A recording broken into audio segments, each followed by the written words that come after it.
Hello વિદ્યાર્થી મિત્રો, કેમ છો બધા ભાઈ? તો એવી આશા રાખું છું એકદમ મોજમાં હશો અને બહુ મસ્ત રીતે એક્ઝામની પ્રિપેરેશન કરી રહ્યા હશો. તો દીકરાઓ, આજે એક સરસ મજાનું ચેપ્ટર આપણે જોવાનું છે. ચેપ્ટરનું નામ છે દેહ, જળ અને પરિવહન, એટલે કે બોડી ફ્લુઇડ્સ એન્ડ સર્ક્યુલેશન. સરસ મજાનું ચેપ્ટર છે અને જો તમે બી ગ્રુપ રાખ્યું હોય તો આ ચેપ્ટરના અમુક બેઝિક કન્સેપ્ટ તો તમને આવડવા જ જોઈએ. તો સરસ મજાનું ચેપ્ટર છે, આપણે એની શરૂઆત કરીએ છીએ. બરાબર. અને ડિટેલની અંદર આપણે વાત કરીશું. જે તમારી બોર્ડ લેવલની એક્ઝામ છે, સ્કૂલ લેવલની એક્ઝામ છે, એમાં બધું જ આવી જશે. એનસીઈઆરટીના ટોટલ બધા પોઈન્ટ્સ કવર થઈ જશે. બરાબર. તો ચલો આગળ વધીએ આપણે. દીકરાઓ, અહીંયા જોઈએ તો આપણે કયા કયા મુદ્દાઓને કવર કરીશું. પહેલા તો રુધિર વિશે વાત કરવાની છે. રુધિર રસ છે, સંગઠિત પદાર્થો, રુધિર જૂથ, રુધિરની જમાવટ. બરાબર. ત્યાર પછી લસિકા અથવા એનો પેશીય જળ તરીકે ઓળખવામાં આવે છે. પરિવહન માર્ગો, માનવ પરિવહન તંત્ર, હૃદ ચક્ર, ઇલેક્ટ્રોકાર્ડિયોગ્રામ, બેવડું પરિવહન, હૃદ ક્રિયાઓનું નિયમન, પરિવહન તંત્રની અનિયમિતતાઓ. આટલા મુદ્દાઓ આપણે આ ચેપ્ટરની અંદર જોવાના છે. દીકરાઓ, તમને આ ચેપ્ટરની ક્લાસ નોટ્સ જોઈતી હોય તો તમને પીડબ્લ્યુ એપની અંદર અવેલેબલ છે. તમે પીડબ્લ્યુ એપની અંદર જાઓ. જો ન હોય તો તમે ડાઉનલોડ કરો. અને જો તમે સાઇન ઇન ન કર્યું હોય તો એમાં તમારો મોબાઈલ નંબર નાખો અને એની અંદર ઓટીપી આવશે. ઓટીપી નાખી દેજો એટલે તમે પીડબ્લ્યુ એપની અંદર તમને સર્ચ બાર દેખાશે. બરાબર. એની અંદર બેચ સર્ચ કરજો, 11th વન શોટ ગુજરાતી એવું સર્ચ કરજો. તમે ફ્રીમાં જ બેચ છે, એમાં જોઈન ફોર ફ્રી જ હશે. એનરોલ નાવ કરજો, બાય નાવ અથવા એનરોલ નાવ કરજો, ફ્રી જ છે. બરાબર. તમને મળી જશે અને એની અંદરથી આની તમને ક્લાસ નોટ્સ અવેલેબલ થઈ જશે દીકરા. બરાબર છે. તો આની ક્લાસ નોટ્સ તમને ત્યાંથી અવેલેબલ થશે. બરાબર. બીજી એક વસ્તુ દીકરા, જો તમે પીડબ્લ્યુ ગુજરાતીના વોટ્સઅપ ગ્રુપની અંદર નથી જોડાયા તો હમણાં જ જોડાઈ જજો. આને સ્કેન કરી દો અથવા તો ડિસ્ક્રિપ્શનની અંદર તમને પીડબ્લ્યુ ગુજરાતીની વોટ્સઅપની લિંક મળી રહેશે. હવે આમાં જોડાવાનો ફાયદો શું છે એ તમને પહેલાં કહી દઉં. બરાબર. અને તમારા મગજમાં એક ક્વેશ્ચન હશે કે સરજી, જો આની અંદર જોડાશું તો અમારો મોબાઈલ નંબર રિવીલ થઈ જશે, અમારું નામ રિવીલ થઈ જશે, સર અમારી પ્રાઇવસી છે નહીં રહે. એવું નથી. આની અંદર તમારું નામ પણ નહીં બતાવે અથવા તો તમારો મોબાઈલ નંબર પણ નહીં બતાવે અને બીજા કેટલા મેમ્બર છે, કયા કયા મોબાઈલ નંબરવાળા છે એમનું પણ નહીં બતાવે. એટલે કોઈનું જોઈ નહીં શકે. બરાબર. આની અંદર ફાયદો એ છે બેટા, જેટલી ઇમ્પોર્ટન્ટ માહિતી છે, એક્ઝામ રિલેટેડ હોય, લેક્ચર રિલેટેડ હોય, ચેપ્ટર રિલેટેડ હોય, પીવાયક્યુ રિલેટેડ હોય, ટોપિક્સ રિલેટેડ હોય, એ બધું તમને અહીંયાથી મળી રહેશે. અહીંયાથી અવેલેબલ થઈ જશે તમને. બરાબર છે. તો દીકરાઓ, વોટ્સઅપ ગ્રુપની અંદર, આપણી વોટ્સઅપ ચેનલની અંદર તમે જોડાઈ જજો. બરાબર. એની લિંક આપેલી છે. યસ. ચલો તો હવે આપણે શરૂઆત કરીએ દીકરા. વધારે ટાઈમ વેસ્ટ તમારો નથી કરવો. શોર્ટ ટાઈમની અંદર આપણે આ ચેપ્ટરને સરસ રીતે સમજવાનું છે. દીકરા, જ્યારે રુધિરની વાત કરું તો એને આપણે ઇંગ્લિશમાં બ્લડ તરીકે ઓળખીએ છીએ. અને જેટલા પણ ઉચ્ચ કક્ષાના પૃષ્ઠવંશી છે, જેમાં આપણે બધા આવી ગયા પૃષ્ઠવંશીની અંદર, સસ્તન, સરીસૃપ, વિહગ, ઉભયજીવી, એ બધામાં મુખ્ય પરિવહન પામતું પ્રવાહી કહેવાય. એટલે આપણા બોડીની અંદર પરિવહન પામતું, બરાબર, ટ્રાન્સપોર્ટેટ થતું જે પ્રવાહી છે એ કયું છે? બ્લડ છે. તો અહીંયા આપણે લખીશું, ધ્યાન આપજો પ્લીઝ.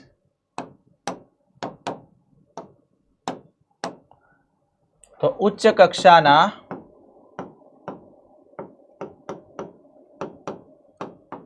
પૃષ્ઠવંશીઓમાં મુખ્ય પરિવહન પામતું પ્રવાહી.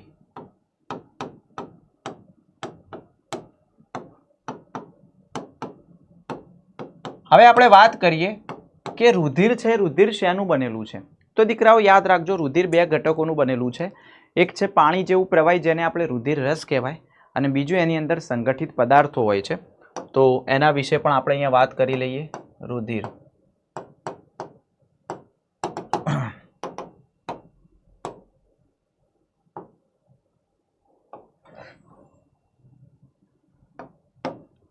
તો રુધિરની અંદર બે ઘટકો આવેલા હોય, રુધિર રસ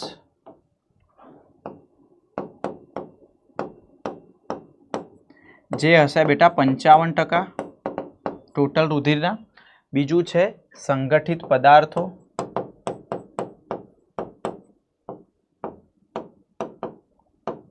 જે છે 45%, 45%.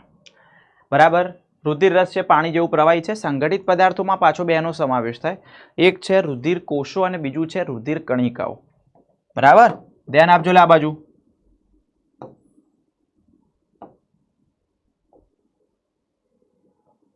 તો આની અંદર બીજા બે ઘટકોનો સમાવેશ થાય.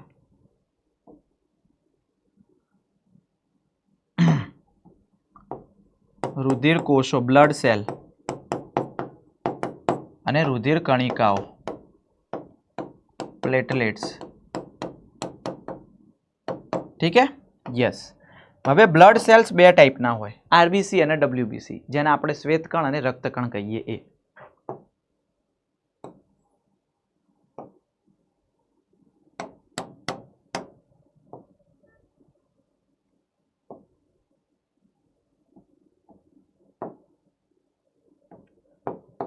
આરબીસી અને ડબ્લ્યુબીસી. અને રુધિર કણિકાઓમાં આપણે ત્રાક કણો લેતા હોઈએ છીએ. ઘણી જગ્યાએ તમને આખું રુધિર કોષોમાં આપેલું હોય છે, બટ મેઇન એનો અલગ પ્રકાર કહી શકાય. ઠીક હે? ડન. તો આ રીતે આપણે એને લઈ શકીએ છીએ. હવે પહેલા હું તમને સમજાવું કે રુધિર રસ છે, એ રુધિર રસની અંદર સર શું આવેલું હોય? તો રુધિર રસની અંદર પહેલા તો મુખ્યત્વે બેટા પાણીનો સમાવેશ થાય. રુધિર રસ છે એમાં મુખ્યત્વે શું આવેલું હોય? પાણી આવેલું હોય. ચલો અહીંયા જ સમજાવું એટલે મસ્ત શોર્ટ નોટ્સ તમારી બની જાય અહીંયા જ. બરાબર.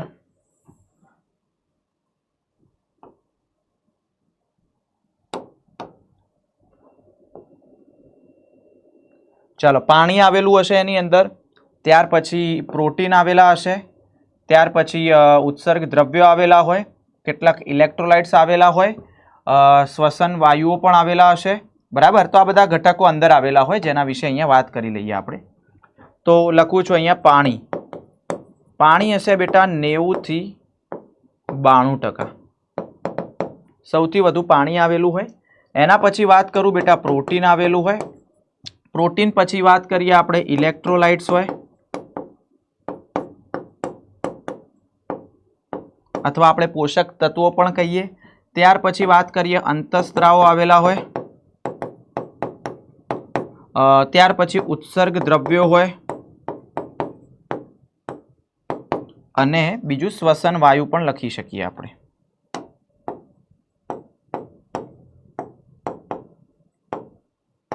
આવેલા હોય. હવે પ્રોટીનની અંદર તમને વાત કરી લઉં દીકરા, તો 3 પ્રકારના પ્રોટીન આવેલા હોય. આલ્બ્યુમિન છે, ગ્લોબ્યુલિન છે અને ફાઇબ્રિનોજન છે. બરાબર. પ્રોથમ્બિન પણ લેતા હોઈએ છીએ એની અંદર.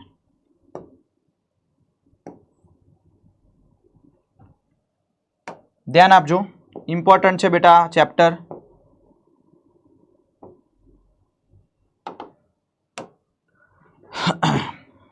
આલ્બ્યુમિન,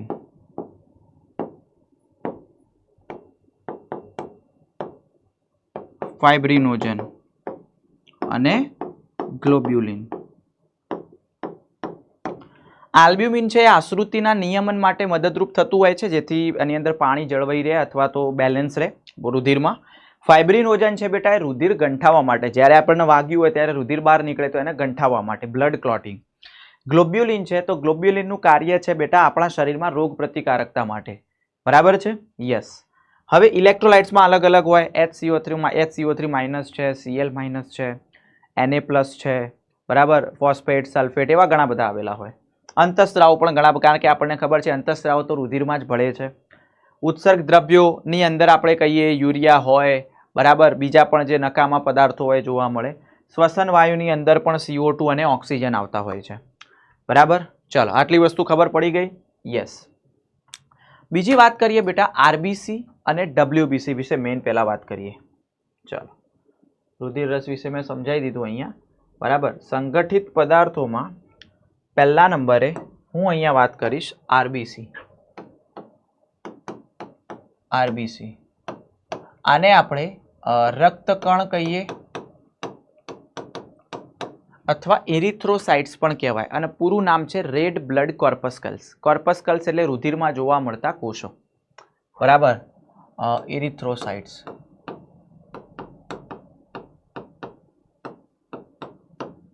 પણ કહેવામાં આવે છે.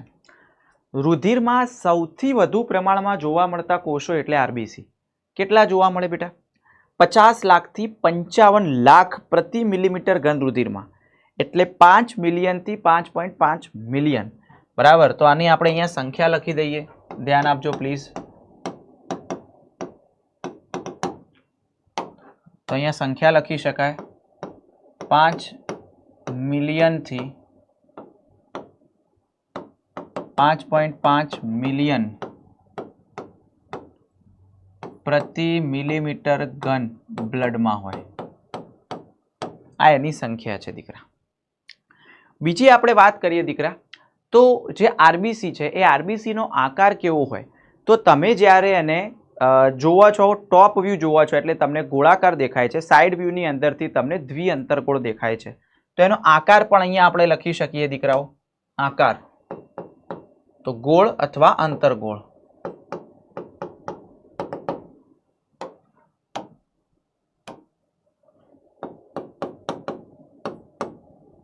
દ્વિઅંતરગોળ, સોરી દ્વિઅંતરગોળ, બાયકોન્કેવ.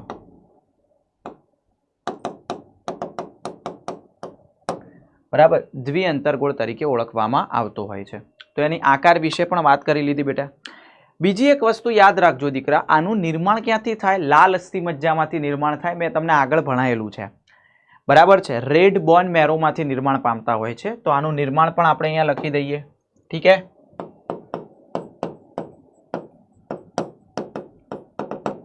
લાલ અસ્થિ મજ્જા,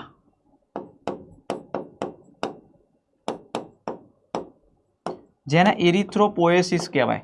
ઇરિથ્રોસાઇટ્સના ફોર્મેશનની જે પ્રક્રિયા છે એને ઇરિથ્રોપોએસિસ તરીકે ઓળખવામાં આવે છે.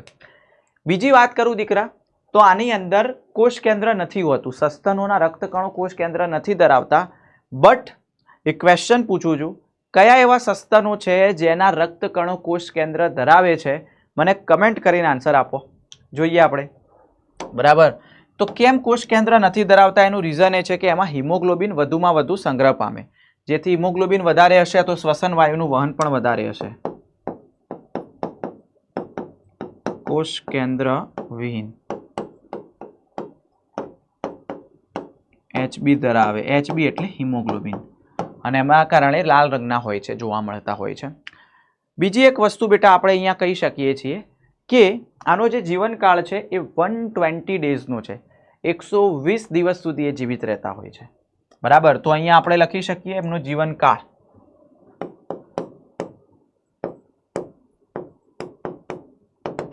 ,120 દિવસ જીવિત રહેતા હોય છે. અને આફ્ટર 120 ડેઝ, બરાબર, એમનું ડેથ કઈ જગ્યાએ થશે? તો બરોળમાં થશે, સ્પ્લીનમાં થશે. એટલા માટે we called spleen as a graveyard of RBC. બરાબર છે. તો એને રક્તકણોનું કબ્રસ્તાન કહેવાય. કેમ? કારણ કે ત્યાં જઈને રક્તકણો મૃત્યુ પામતા હોય છે. બરાબર, તો અહીંયા લખી શકાય 120 days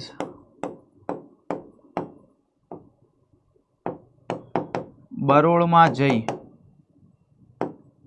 મૃત્યુ પામે. ચાલો, ઠીક છે. બીજી એક વસ્તુ દીકરા, આમનું કાર્ય શું? તો મેં તમને પહેલા જ કીધું, આનું મુખ્ય કાર્ય છે શ્વસન વાયુઓનું વહન.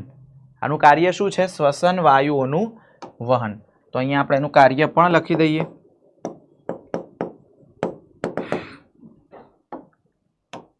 શ્વસન વાયુઓનું વહન.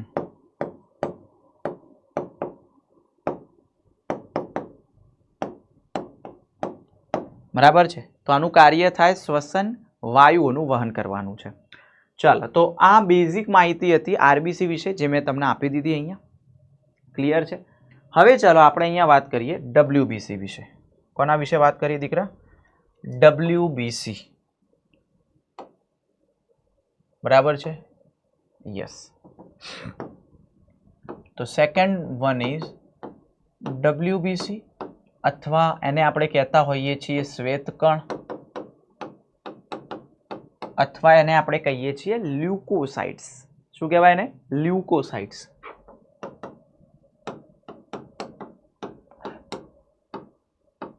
ઠીક હે, ડન.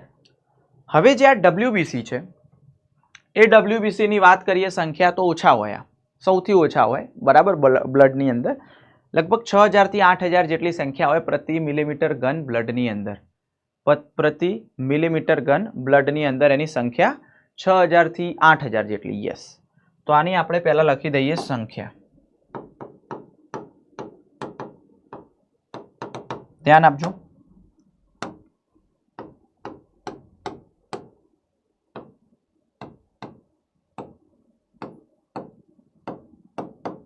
બ્લડની અંદર એની સંખ્યા હોય છે. બીજું વાત કરું બેટા, આકારમાં તો અલગ અલગ આના ભાગ પડતા હોય, કણિકામય, કણિકાવિહીન, એટલે વાત કરું છું. અને આની જે નિર્માણની ઘટના છે એ પણ લાલ અસ્થિ મજ્જામાંથી જ નિર્માણ પામતા હોય છે. તો અહીંયા આપણે લખી દઈએ એનું નિર્માણ. તો લાલ અસ્થિ મજ્જા ક્યાંથી બેટા? લાલ અસ્થિ મજ્જા.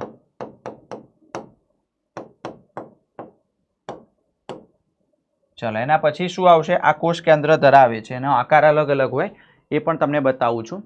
બરાબર છે? યસ. આનો જીવનકાળ પણ કેટલાક અઠવાડિયાથી લઈને કેટલાક મહિનાઓ સુધી, બટ બુકમાં નથી આપ્યું એટલે આપણે લખતા નથી. ઠીક હે? હા, હવે આને વાત કરીએ આપણે તો આના જે WBC છે એ બે ટાઈપના હોય, કણિકામય અને કણિકા વિહીન દીકરા.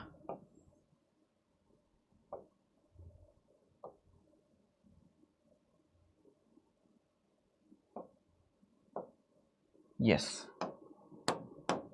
કણિકામય અને કણિકા વિહીન.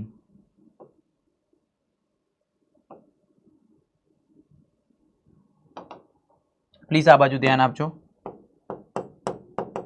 કણિકામય ગ્રેન્યુલોસાઇટ્સ અને કણિકા વિહીન એ ગ્રેન્યુલોસાઇટ્સ. કણિકામયમાં બેટા ત્રણ પ્રકારના આવે છે, ન્યુટ્રોફિલ્સ, ઇઓસિનોફિલ્સ અને બેઝોફિલ્સ. બરાબર છે? આની અંદર ત્રણ પ્રકારના હોય છે.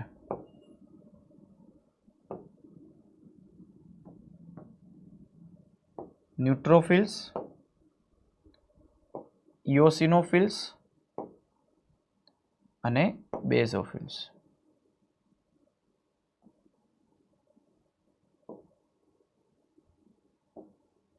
ઠીક હે? ચલો આની અંદર ત્રણ પ્રકાર આવશે, ન્યુટ્રોફિલ્સ,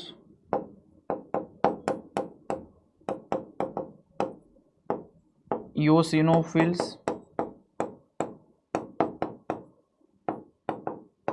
એન્ડ બેઝોફિલ્સ. ઠીક હે? અને શું આવશે? બેઝોફિલ્સ આવશે. બરાબર. કણિકા વિહીનમાં બે આવે છે, મોનોસાઇટ્સ અને લસિકા કોષો અથવા એના લિમ્ફોસાઇટ્સ કહીએ આપણે.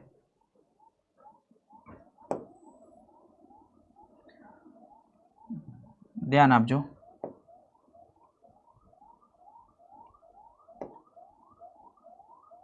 ઠીક હે? ચાલો એક આ અને એક અહીંયા આવશે.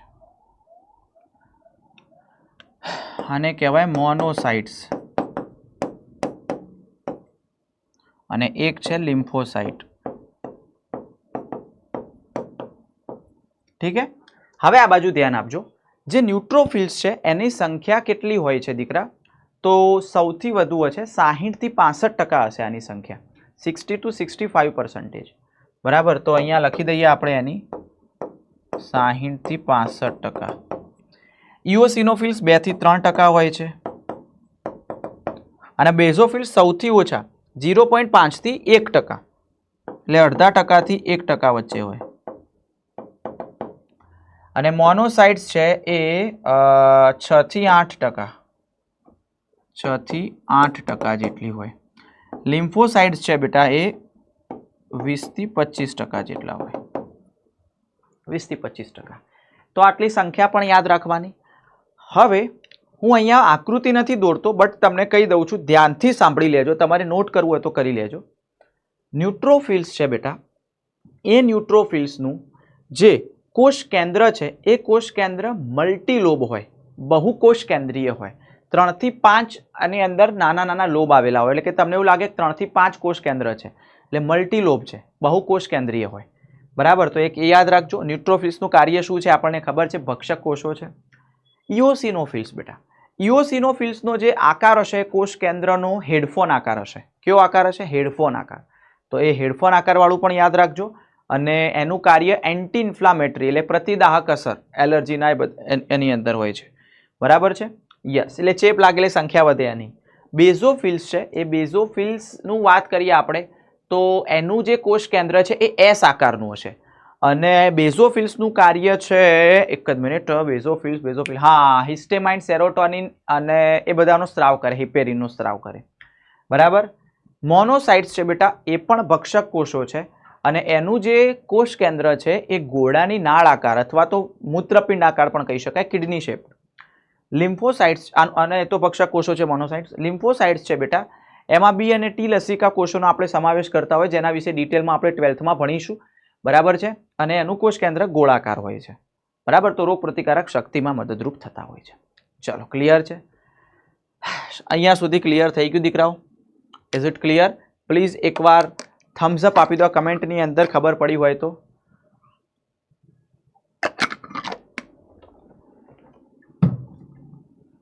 ચલો, ડન છે. અહીંયા સુધી ખબર પડી હોય તો એકદમ ડન છે. Good good good good good. હવે આ બાજુ ધ્યાન આપો. હવે આગળ વધીએ આપણે. આ બધા એના આકાર છે. બુકમાં તમને થોડા ક્લિયર નહીં દેખાય, અમુકમાં દેખાશે, બુકમાં તમે જોઈ લેજો એકવાર. હવે આપણે અહીંયા વાત કરવાની છે દીકરા રુધિર જૂથ. ઠીક છે, બ્લડ ગ્રુપ્સ. તો બ્લડ ગ્રુપની વાત કરીએ તો અહીંયા બે ટાઈપના બ્લડ ગ્રુપ આવતા હોય છે. રુધિર જૂથ બ્લડ ગ્રુપ્સ કહીએ આપણે એને.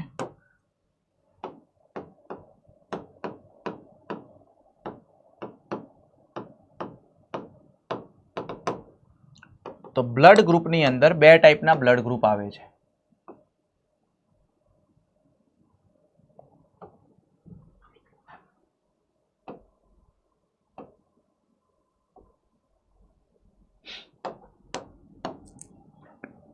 કયા બે ટાઈપના બેટા?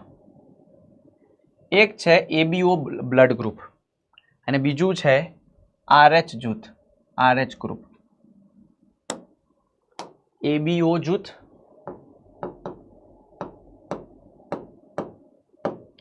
અને બીજું છે આરએચ જૂથ. ઠીક છે.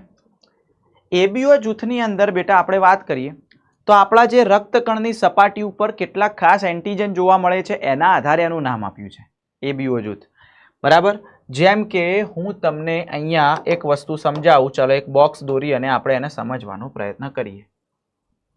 બરાબર. યસ. ચલો, આટલું એક બોક્સ છે, એની અંદર આપણે એના નામ આપી દઈએ. ઉભા રહેજો.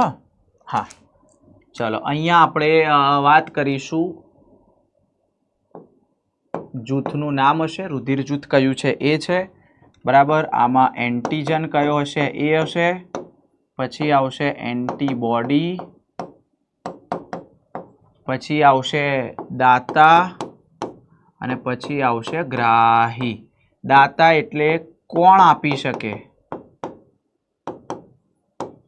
એને કોણ આપી શકે, અને ગ્રાહી એટલે કોને આપી શકે. બરાબર છે દીકરાઓ? યસ.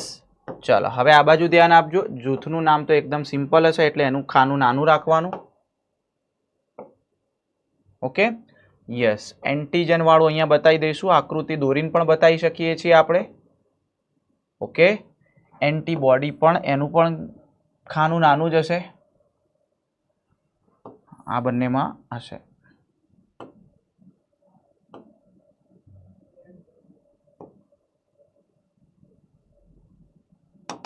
ચાલો, ઠીક है.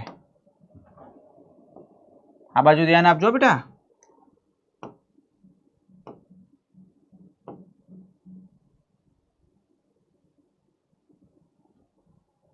ઓકે. હવે આ બાજુ ધ્યાન આપજો. એબીઓ જૂથની અંદર પહેલા આપણે અહીંયા એ લઈશું. હવે એની અંદર વાત કરું બેટા તો એન્ટીજન એટલે કે રક્તકણની સપાટી ઉપર કયો એન્ટીજન હોય? એ હોય.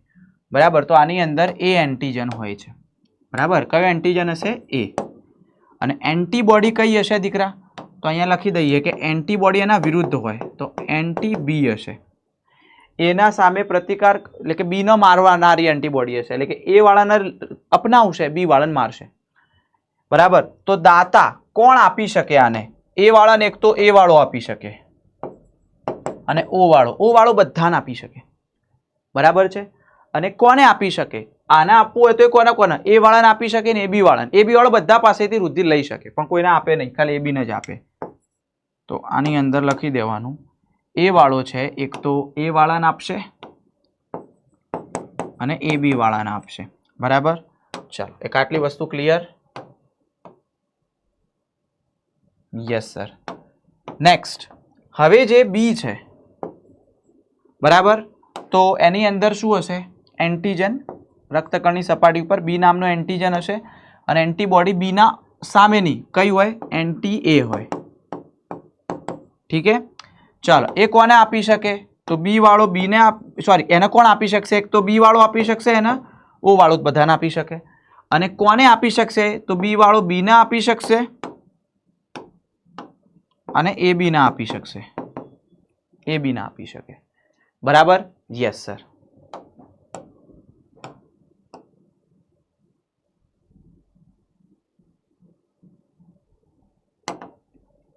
ચાલો એના પછી આપણે વાત કરીએ દીકરા, એ બી પછી આવે એ બી ગ્રુપ. એ બી ગ્રુપની અંદર આપણે વાત કરીએ તો એ અને બી બંને એન્ટીજન હાજર હોય પણ એન્ટીબોડી ગેરહાજર હોય. એન્ટીબોડી હોય નહીં, કોઈ પણ એન્ટીબોડી ના હોય. એટલા માટે કોઈ એન્ટીબોડી છે જ નહીં એટલે બધા પાસેથી લઈ શકે છે, કારણ કે કોઈ પ્રતિકાર કરવા વાળું છે જ નહીં. તો અહીંયા લખી શકીએ આપણે કે કોણ આપી શકે? એને બધા આપી શકે. એ બી, એ બી, ઓ બધા આપી શકે. બટ એ કોને આપી શકશે? તો એ ફક્ત એ બી વાળાને જ આપશે, બીજા કોઈને નહીં. બરાબર? એટલા માટે આને સર્વગ્રાહી કહેવાય, બધા પાસેથી રુધિર લઈ શકે છે. ઠીક છે, ચલો એના પછી વાત કરીએ આપણે. सॉरी, अरे भाई क्या हो रहा?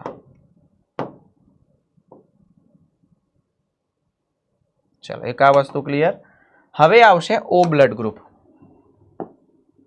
તો ઓ બ્લડ ગ્રુપ જે છે બરાબર, એમાં એન્ટીજન ગેરહાજર હોય, એન્ટીજન હોય નહીં. અને એન્ટીબોડીની વાત કરું તો બંને એન્ટીબોડી હોય એટલે પ્રતિકાર વધારે થાય. એન્ટી એ પણ હોય, એન્ટી બી પણ હોય. હવે કોણ આપી શકે? ઓ વાળાને ફક્ત ઓ વાળો જ આપી શકે, બટ એ કોને? બધાને આપી શકશે.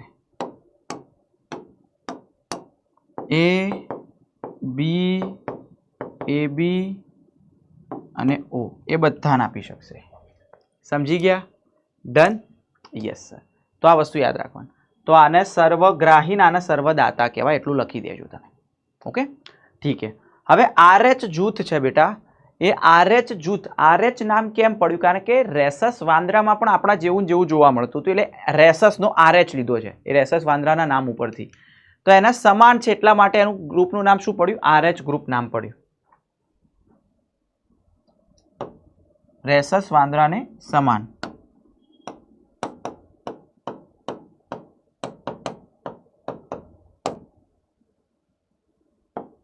એન્ટીજનને સમાન.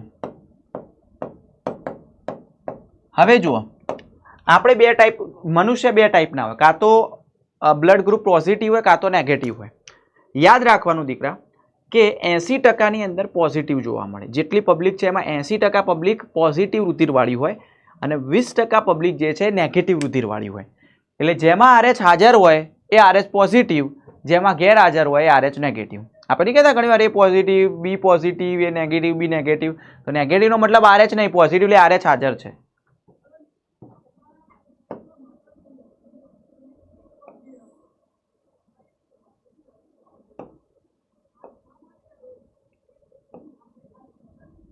ઠીક છે, હવે ધ્યાન આપજો.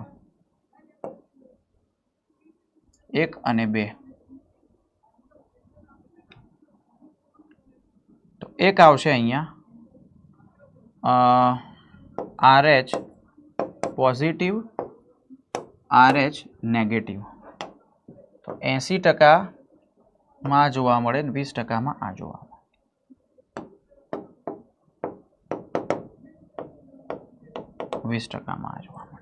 એટલે હું એમ કહું છું કે મારું રુધિર છે બી પોઝિટિવ છે, તો એનો મતલબ એક તો બી એન્ટીજન જોવા મળે અને RH જોવા મળે છે એટલે બી પોઝિટિવ. કોઈ એમ કહે છે બી નેગેટિવ છે તો એમાં બી એન્ટીજન તો છે જ પણ RH એન્ટીજન નહીં એટલે નેગેટિવ કહેવાય. ચલો દીકરાઓ, આટલી વસ્તુ ખબર પડી જાય? Yes sir. હવે એક બીજી વસ્તુ બેટા, RH નેગેટિવ, RH પોઝિટિવ, બરાબર, માતા અને જે ભ્રૂણ છે બંને વચ્ચે એક અસંગતતાનો કિસ્સો જોવા મળે છે, એ પણ સમજવું જરૂરી છે, જેને આપણે કહીએ છીએ ઇરિથ્રોબ્લાસ્ટોસિસ ગર્ભ.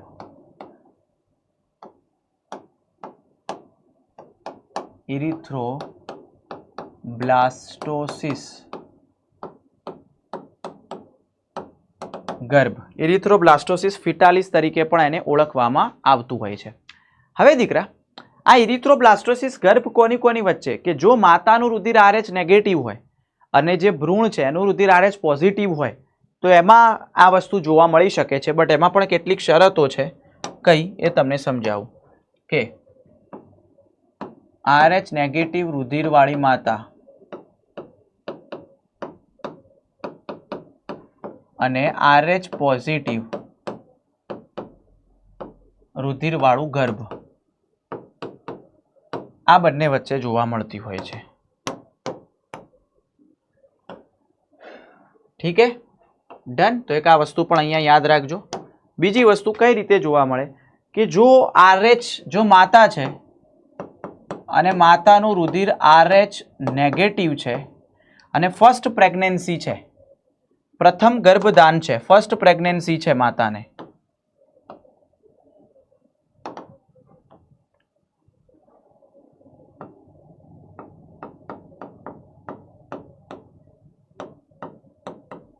ફર્સ્ટ પ્રેગ્નન્સી છે, પ્રથમ ગર્ભધારણ છે અને જે બાળક છે એના ગર્ભમાં, ગર્ભાશયમાં એ RH પોઝિટિવ રુધિર વાળું છે. કયું છે બેટા? RH પોઝિટિવ વાળું. તો જે ભ્રૂણ છે અથવા ગર્ભ છે, બરાબર, એ RH પોઝિટિવ વાળું છે. તો બંનેના રુધિર જરાયુ મારફતે અથવા ગર્ભનાળ, આપણે કહીએ ને અમ્બિલિકલ કોર્ડ, એના મારફતે અલગ પડેલા હોય એટલે બંનેના રુધિર એકબીજાને ભળી ના જાય. એ કોઈ ચિંતા જેવું છે નહીં.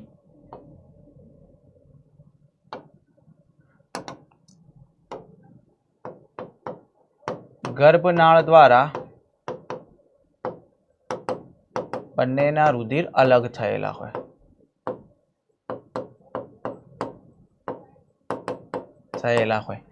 પણ જ્યારે પ્રસૂતિ એટલે કે ડિલિવરી કરવામાં આવે ને એ વખતે જ્યારે ગર્ભનાળ અથવા જરાયુ કાપવામાં આવે છે ત્યારે જ્યારે કાપતા હોય એ વખતે જે આ ગર્ભનું રુધિર છે થોડાક પ્રમાણમાં માતાના રુધિરમાં ભળી શકે છે. ભળી શકે છે એવું નથી કે તો ભળી જ જશે, ભળી શકે છે. હવે વિચારો, આ પોઝિટિવ હતું, હવે નેગેટિવમાં આવશે તો માતાના રુધિર તો નેગેટિવ હતું, તો પોઝિટિવ આવ્યું એના અંદર રુધિર, તો માતા શું સમજશે? એનો દુશ્મન સમજશે. એટલે એના પ્રત્યે શું બનાવશે? એન્ટીબોડી બનાવી દેશે. કોને મારનારી એન્ટીબોડી બનાવશે? RH પોઝિટિવ રુધિરને મારનારી એન્ટીબોડી બનાવશે. તો પ્રસૂતિ વખતે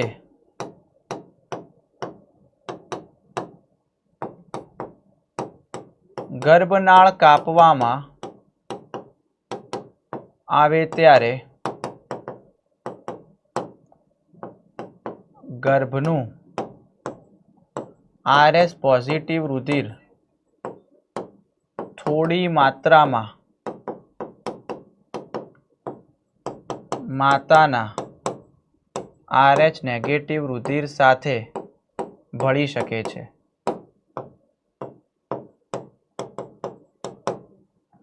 જેથી શું થશે? તો માતાના રુધિર રસમાં,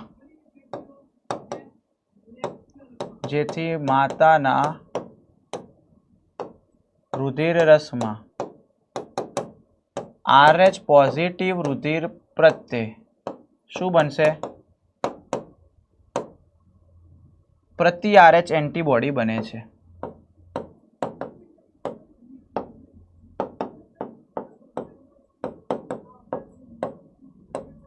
બને છે, બરાબર. હવે આ એન્ટીબોડી માતાના રુધિરમાં પડી, માતાને કશું નહીં થાય, પેલા ગર્ભને કશું નહીં, હવે અલગ થઈ ગયા, કંઈ નહીં થવાનું.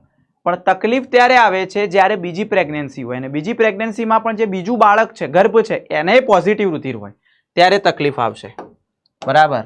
હવે જોજો, હવે એ માતા છે એ RH નેગેટિવ રુધિર તો ધરાવે જ છે, સાથે સેકન્ડ પ્રેગ્નન્સી છે,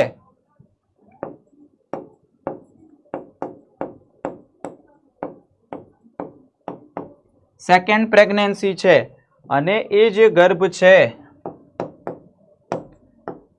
બરાબર, એ ગર્ભ પણ RH પોઝિટિવ રુધિર ધરાવે. તો હવે યાદ કરો, માતાના રુધિરમાં કઈ એન્ટીબોડી પડી છે? RH પોઝિટિવ રુધિરને મારનારી. હવે એન્ટીબોડી એટલી નાની હોય કે જે જરાયુ મારફતે પસાર થઈ શકે અને બાળક પાસે જાય. અને બાળકના બધા રક્તકણોનો નાશ કરી દેશે. બરાબર? હા. તો અહીંયા લખી શકીએ કે માતાના રુધિરમાં રહેલ પ્રતિ RH એન્ટીબોડી જરાયુ મારફતે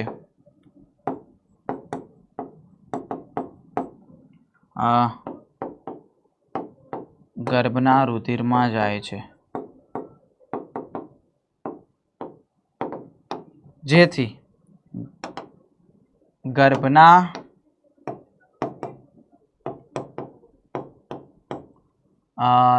RBC નો નાશ થાય છે. આમ ગર્ભને શું થઈ શકે? ગંભીર એનિમિયા. એનિમિયા એટલે રક્તકણોની કમી થઈ જાય.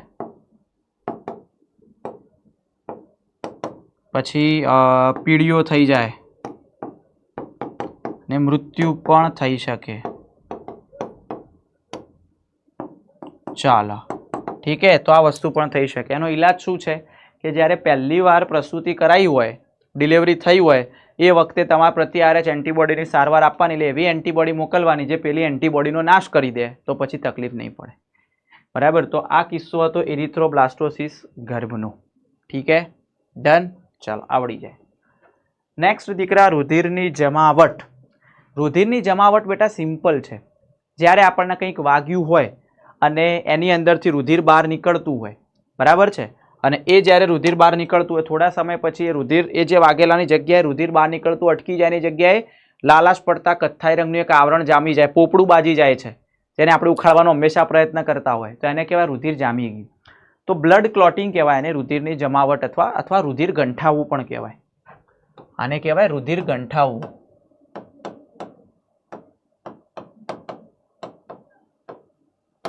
આને કહેવાય રુધિર. કઈ રીતે રુધિર ગંઠાઈ જશે?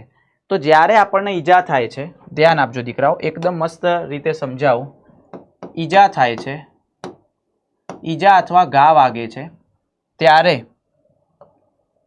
શું થશે બેટા? આપણા શરીરમાં થ્રોમ્બોપ્લાસ્ટિનનું, અરે ભાઈ બરાબર, પેલા ત્રાકકણો સમજાવવાના બાકી રહી ગયા.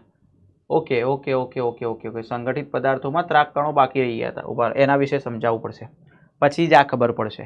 Yes, sorry. તો થર્ડ વન ઇઝ ત્રાકકણો. ત્રાકકણો બેટા, ત્રાકકણોને આપણે પ્લેટલેટ્સ કહીએ છીએ, અથવા તો આપણે એને થ્રોમ્બોસાઇટ્સ પણ કહેવાય છે. શું કહેવાય? થ્રોમ્બોસાઇટ્સ.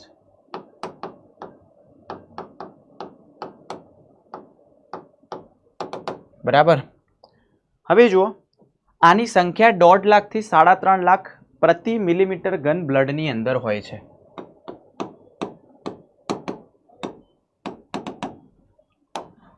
તો સંખ્યા અહીંયા લખી શકાય 1.5 થી 3.5 લાખ પ્રતિ મિલીમીટર ઘન બ્લડમાં. બરાબર? એટલી સંખ્યા આની અંદર હોય છે. બીજી આગળ વાત કરીએ દીકરા, તો આનું નિર્માણ કઈ રીતે થાય છે? તો પહેલા લાલ અસ્થિ મજ્જામાંથી મેગા કેરિયોસાઇટ્સ બનશે અને મેગા કેરિયોસાઇટ્સમાંથી ત્રાકકણો બનશે. બરાબર? તો આનું જે નિર્માણ છે એ ઇનડાયરેક્ટલી તો ક્યાંથી થયું? લાલ અસ્થિ મજ્જામાંથી જ થયું. તો મેગા કેરિયોસાઇટ્સ લાલ અસ્થિ મજ્જામાંથી.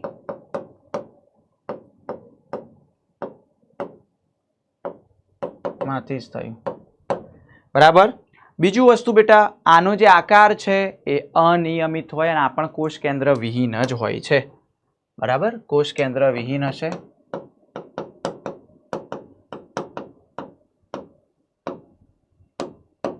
અને આનો આકાર અંડાકાર હોય અથવા અનિયમિત હોય છે. અનિયમિત જ લખો ને. બરાબર? તો આનો આકાર આપણે લખીએ અનિયમિત.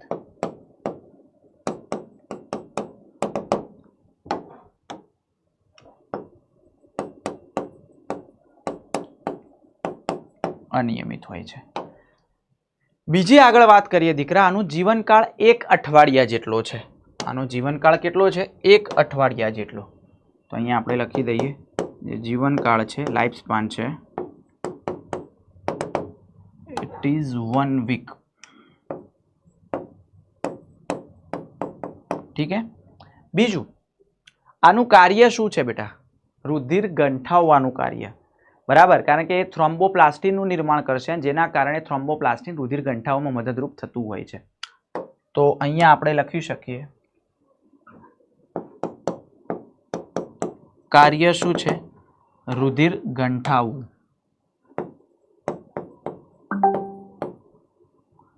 રુધિર ગંઠાવવું થ્રોમ્બોપ્લાસ્ટિનના નિર્માણ દ્વારા. સમજાવું હવે.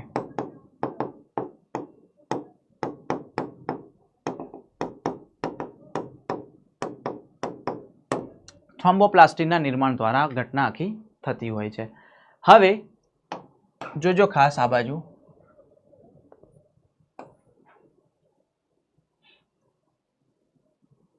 ઠીક હે.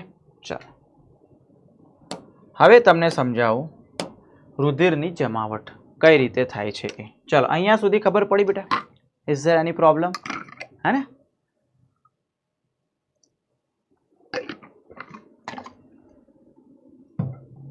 ઓકે. ઈજા થાય છે અથવા ઘા વાગે છે જ્યારે આપણા શરીર ઉપર કોઈ પણ જગ્યાએ, ત્યારે શું થશે દીકરા? તો થ્રોમ્બોપ્લાસ્ટિનનું નિર્માણ થાય.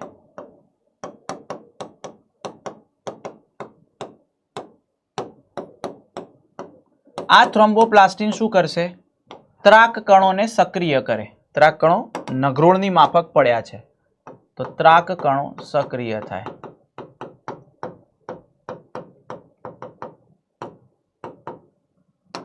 ત્રાક કણો જ્યારે સક્રિય થશે ત્યારે વધુ માત્રામાં થ્રોમ્બોપ્લાસ્ટિન ઉત્પન્ન કરશે પોતાની અંદરથી. તો થ્રોમ્બોપ્લાસ્ટિન તો વધુ માત્રામાં થ્રોમ્બોપ્લાસ્ટિન નું નિર્માણ. હવે આ જે થ્રોમ્બોપ્લાસ્ટિન છે એ શું કરશે દીકરા? થ્રોમ્બોકાઇનેઝ નામના ઉત્સેચકનું નિર્માણ કરશે, જે પૂરી આખી એક શૃંખલામય પ્રક્રિયા છે. ઘણી બધી તબક્કામાં પ્રક્રિયા થતી હોય છે, બરાબર છે. તો એનું નિર્માણ કરશે.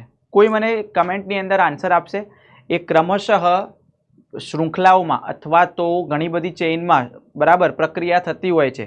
તો એ પ્રક્રિયાનું નામ શું આપેલું છે આપણી એનસીઈઆરટીમાં? કમેન્ટ કરો યાદ હોય તો.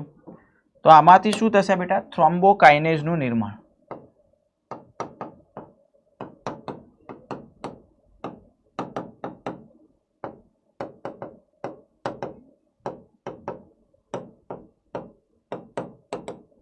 બરાબર? Yes sir. હવે આ થ્રોમ્બોકાઇનેઝ શું કરશે? તો આપણા રુધિરમાં પહેલેથી 2 પ્રોટીન પડેલા છે. એક છે પ્રોથ્રોમ્બિન,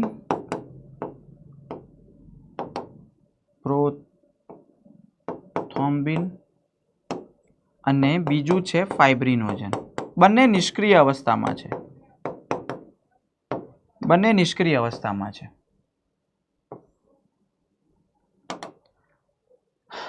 તો આ જે થ્રોમ્બોકાઇનેઝ છે એ થ્રોમ્બોકાઇનેઝ પ્રોથ્રોમ્બિન ઉપર અસર કરશે અને એમાં કેલ્શિયમ પણ સાથ આપશે, જેથી પ્રોથ્રોમ્બિન ઊંઘ્યો તો એને જગાડશે, અને જગાડશે ત્યારે પ્રોથ્રોમ્બિન શેમાં રૂપાંતરિત થઈ જાય? થ્રોમ્બિનમાં રૂપાંતરિત થઈ જાય દીકરા. યાદ રાખજો, થ્રોમ્બિન જે સક્રિય સ્વરૂપ છે. હવે આ થ્રોમ્બિન જાગ્યો તો એ શું કરશે? ફાઇબ્રિનોજનને કહેશે, એ તું પણ ઉઠ લે, આ ઊંઘી રહ્યો, હું તો ઉઠી ગયો કે, બરાબર. તો આને જગાડશે, એ પણ કેલ્શિયમની સાથે. તો આ પણ સક્રિય સ્વરૂપ ફાઇબ્રિનમાં આવી જશે. શું કરશે બેટા? એ પણ ફાઇબ્રિન બનાવશે. હવે જે આ ફાઇબ્રિન રુધિરમાં બન્યું, હવે બધું રુધિર બહાર નીકળી રહ્યું હતું, તો ફાઇબ્રિન પણ રુધિર મારફતે બહાર નીકળવાનો પ્રયત્ન કરશે. જ્યાં વાગ્યું હતું ત્યાં, તો જ્યારે બહાર નીકળશે ત્યારે ફાઇબ્રિન છે કરોળિયાના જાળા જેવું, જ્યાં વાગ્યું ને ત્યાં જાળું બનાવી દે. એટલે એમાં જેટલું રુધિર બહાર આવતું, એમાં જે મૃત ઘટકો હોય અથવા ઈજા પામેલા ક્ષતિગ્રસ્ત ઘટકો હોય, બધા જાળામાં ફસાઈ જાય. એટલે એક સમય એવો આવશે કે જાળું પૂરાતું જશે, જાળામાં જગ્યા નહીં વધે એટલે રુધિર બહાર હવે આવી શકશે નહીં અને એ જાળું બની જશે, જેને કહેવાય રુધિર ગંઠાઈ ગયું.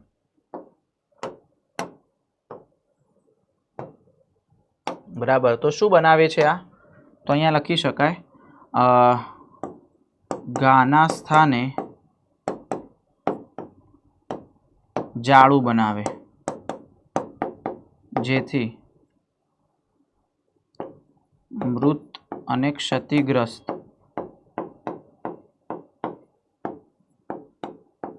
ઘટકો જકડાઈ રહે. જેને આપણે શું કહીએ છીએ દીકરા? તો રુધિર ગંઠાવવું, એટલે કે લાલાશ પડતા કથ્થાઈ રંગનું આવરણ. બરાબર. જેને જ આપણે શું કહીએ છીએ? રુધિર ગંઠાવવું, રુધિરની જમાવટ. સમજી ગયા? ડન? Yes sir. ચાલો નેક્સ્ટ હવે આગળ વધીએ. લસિકા અથવા પેશીય જળ એકદમ સિમ્પલ છે. રુધિરમાંથી જ નિર્માણ પામેલો ઘટક એટલે લસિકા. જેમ કે શરીરના દરેકે દરેક ખૂણે ખૂણે કોણ પહોંચવું જરૂરી છે? રુધિર. બટ રુધિર એટલું બધું ઘટ્ટ પ્રવાહી થઈ જાય છે અમુક ભાગની અંદર, એટલે કે ઘટ્ટ પડે છે, તો એ નાના નાના ભાગો સુધી નહીં પહોંચી શકતું. એટલે રુધિર પોતાનો અંશ મોકલે છે અને જેનું નામ છે લસિકા. એટલે જ્યારે રુધિર એ પેશીઓની અંદર જતું હોય છે રુધિર કેશિકાઓ મારફતે, ત્યારે રુધિરમાંથી કેટલાક મોટા કદના પ્રોટીન, આરબીસી, ત્રાક, ઘણા બધું નહીં જઈ શકતું. એના સિવાયનો ભાગ જાય પાણી જેવો, અને પાણી જેવો ભાગ ગયો છે એને જ કહેવાય લસિકા અથવા પેશીય જળ. બરાબર? યસ. તો રુધિર જ્યારે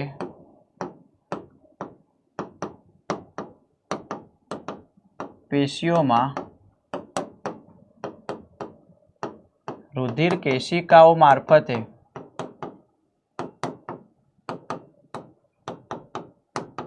પસાર થાય છે ત્યારે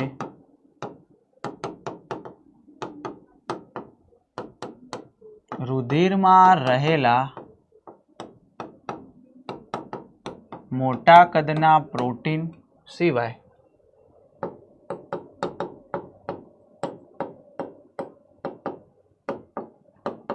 પાણી અને પાણીમાં દ્રાવ્ય ઘટકો જ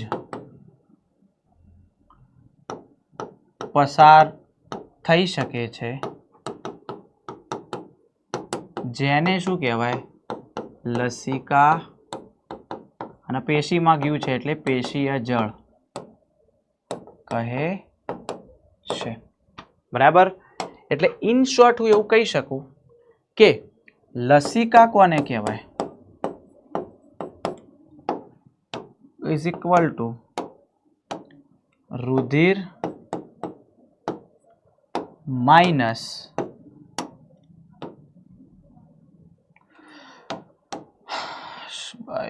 યસ ચલો આરબીસી પ્લસ ત્રાક કણો પ્લસ મોટા કદના પ્રોટીન.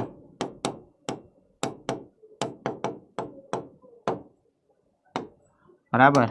અને પછી જે બને છે એને કહેવાય લસિકા. હવે એના કાર્યો શું છે દીકરા? લસિકાના કાર્યો શું? સિમ્પલ છે. જે રુધિર કરશે એ જ. તો લસિકાના કાર્યો અહીંયા લખી શકીએ. શ્વસન વાયુઓનું વહન,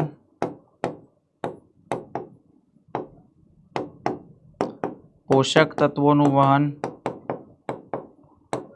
અંતઃસ્ત્રાવોનું વહન. આ બધાનું શું કરશે? વહન. કઈ જગ્યાએ? જ્યાં રુધિર નહીં પહોંચી શકતું ત્યાં. બરાબર છે? યસ. આના સિવાય બેટા એક બીજી વાત કરું કે નાના આંતરડામાં જોવા મળતી મોટી લસિકા વાહિની, જેને પયસ્વિની કહેવાય,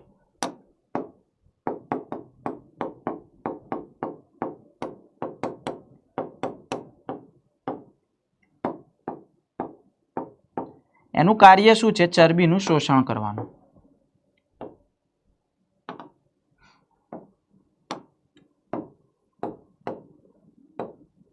ચરબીનું શું કરે છે? શોષણ કરે છે. ચાલો, આટલી વસ્તુ ક્લિયર. તો લસિકા વિશે પણ આવડી જાય. યસ. હવે પરિવહન માર્ગો વિશે તો જો કે મેં તમને પ્રાણી સૃષ્ટિમાં ભણાવેલું જ છે, બરાબર. એટલે અહીંયા એ વસ્તુ તો ભણવાની જરૂર છે નહીં, બરાબર. યસ. હવે આપણે આવી જઈએ માનવ પરિવહન તંત્ર વિશે. જો કે એક જ મિનિટ આની અંદર ખાલી એક મુદ્દો તો ભણાવી દઉં. પરિવહન માર્ગોની અંદર જે હૃદય છે, બરાબર. હા, એ હૃદય 3 ટાઈપના હોય, બરાબર. તો હૃદય છે એ હૃદય 3 ટાઈપના હોય છે. એ તો તમને ખબર જ છે. તમે ધોરણ 10માં ધોરણ 8માં એ ભણીને આવ્યા હતા. ભણ્યા હતા? લ્યા જવાબ આપજો. 1, 2 અને 3. કયા કયા? દ્વિખંડી, પછી શું આવશે? ત્રિખંડી અને ચતુષ્ખંડી. દ્વિખંડીમાં શું હોય?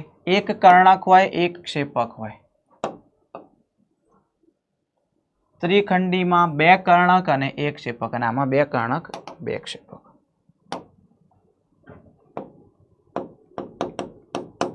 એક કર્ણક અને 1 ક્ષેપક. સમજી ગયા? ચાલો, આની અંદર શું આવશે? 2 કર્ણક અને 1 ક્ષેપક. અને આમાં શું આવશે? 2 કર્ણક અને 2 ક્ષેપક. ચલો, ક્લિયર? બીજું વાત કરું બેટા આમાં.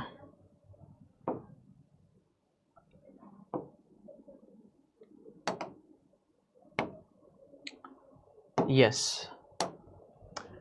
આમાં બેટા કેવું હોય? સિંગલ માર્ગે જ વહન પામે. જેમ કે તમને કહું કે ઓક્સિજન વિહીન રુધિર જે હૃદયમાંથી ક્યાં જશે? ઝાલરોમાં જશે. જ્યાં ઓક્સિજન યુક્ત જશે શરીરના વિવિધ અંગોમાં, ત્યાં ઓક્સિજન વિહીન છે પાછું આવી જશે. એટલે એક જ માર્ગ. તો એકલ પરિવહન. આમાં કેવું હોય? શરૂઆત થાય 2 અલગ અલગ માર્ગે. એટલે ઓક્સિજન યુક્ત હોય એ ડાબા કર્ણકમાં, ઓક્સિજન વિહીન હોય જમણા કર્ણકમાં. પણ ક્ષેપક એક જ છે એટલે 2 પાછું મિક્સ થઈ જશે.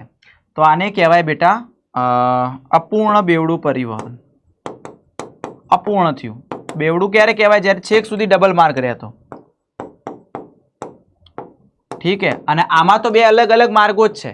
એ તો હું તમને આગળ પણ સમજાવીશ. ચતુષ્ખંડી આપણામાં આવશે, બરાબર. તો આને કહેવાય બેવડું પરિવહન. ઠીક છે. ચાલો, આની અંદર હવે એક્ઝામ્પલ લખીએ આપણે, જે તમને આવડે જ છે.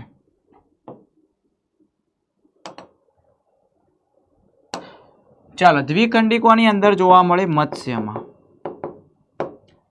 ત્રિખંડી કોની અંદર જોવા મળે? ઉભયજીવી અને સરીસૃપમાં.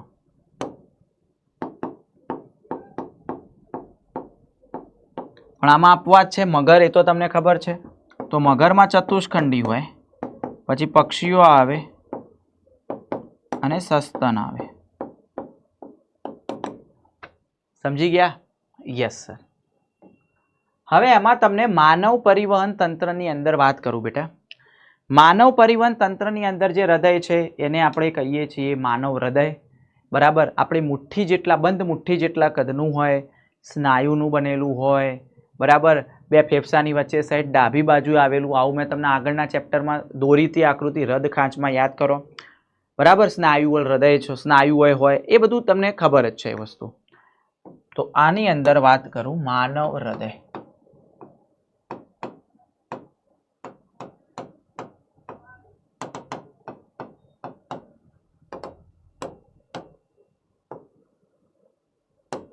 ચાલો,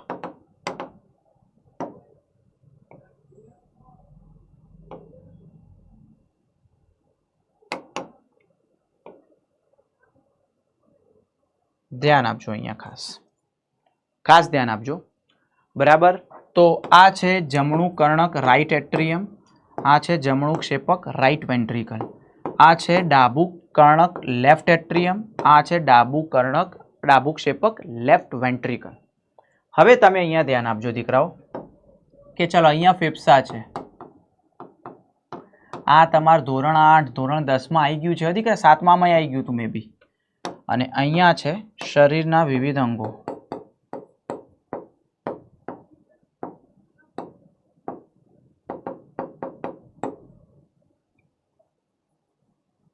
ચાલો હવે એ તો તમને ખબર છે કે ફેફસામાંથી ઓક્સિજન યુક્ત રુધિર ક્યાં આવશે? અહીંયા આવશે. ત્યાંથી આ જગ્યાએ જાય, ત્યાંથી પછી અહીંયા આવે. હવે અહીંયા ઓક્સિજન વપરાઈ જશે તો ઓક્સિજન વપરાઈ ગયેલો ઓક્સિજન વિહીન રુધિર જમણા કર્ણકમાં, ત્યાંથી જમણા ક્ષેપકમાં અને ત્યાંથી ઓક્સિજન યુક્ત થવા અહીંયા આવ્યું.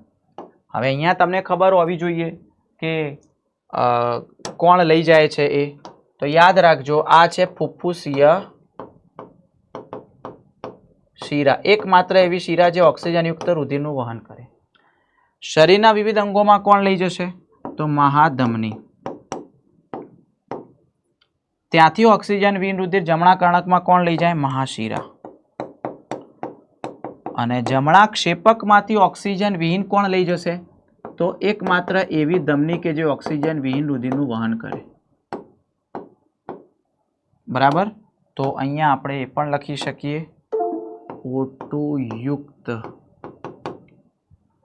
અહીંયા લખી શકાય O2 વિહીન, આ પણ O2 વિહીન.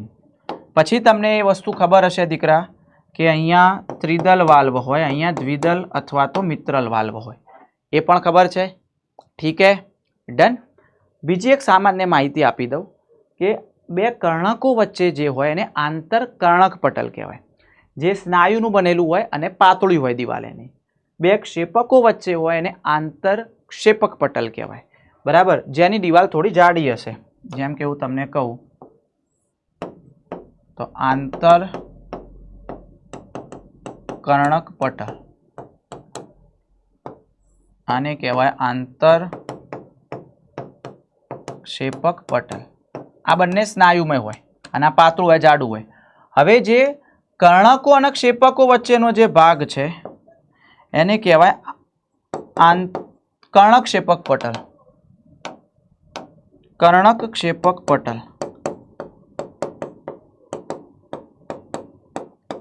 જે પણ જાડું હોય.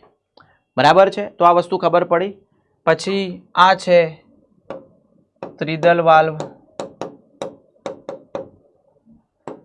આ છે દ્વિદલ વાલ્વ, અને બે અલગ અલગ માર્ગે વહન થાય એટલે બેવડું પરિવહન કહેવાય. ચાલો, આટલી વસ્તુ ક્લિયર.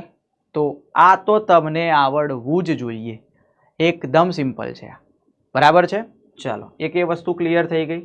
યસ, આ આકૃતિ છે હૃદયની. બરાબર, યસ, મેં ઘણીવાર દોરેલી છે, આજે નથી દોરતો કારણ કે વન શોટ છે. બરાબર, સ્પીડમાં રિવિઝન હોય એટલે. Okay, yes. હવે બેટા હૃદયની સંચાલન પ્રણાલી વિશે થોડીક આપણે વાત કરીએ. તો હૃદયની અંદર 95% હૃદ સ્નાયુ કાર્ડિયાક મસલ્સ આવેલા હોય અને 5%માં નોડલ ટિશ્યુ ગાંઠ પેશી આવેલી હોય. બરાબર, તો એના વિશે થોડીક વાત કરું છું કે આ કઈ પેશી આવેલી હશે. હવે એ તો ખબર છે કે હૃદયના ડબલ લેયર હોય. બરાબર, જેને પરિહૃદ આવરણ કહેવાય. એમાં પરિહૃદ જળ ભરેલું હોય, જેમ પેલા ફુફ્ફુસ આવરણમાં હતું રક્ષણ માટે, ઘર્ષણ માટે. ચલો, હૃદયની સંચાલન પ્રણાલી.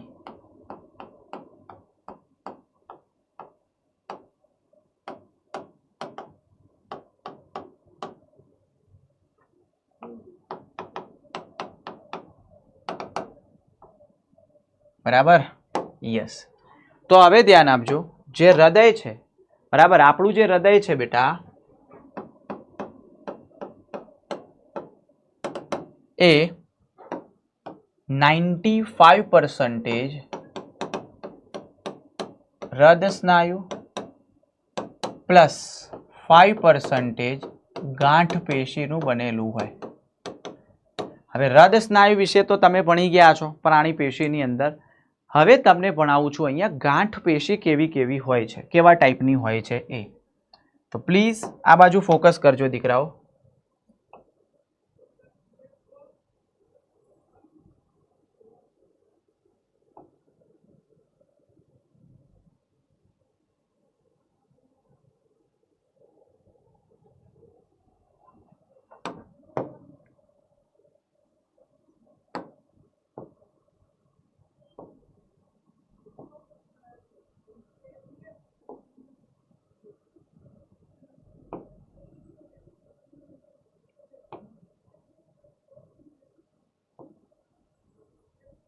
ઠીક છે, આ ટાઈપનું હૃદય આપણે એક દોરીએ છીએ. કાચી આકૃતિ બતાવું છું.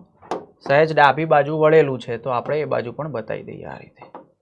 ઠીક છે, એમાં જમણા કર્ણકના ઉપરના જમણા ખૂણે આવેલી હોય એસે ગાંઠ, જમણા કર્ણકના નીચેના ડાબા ખૂણે આવેલી હોય એવી ગાંઠ.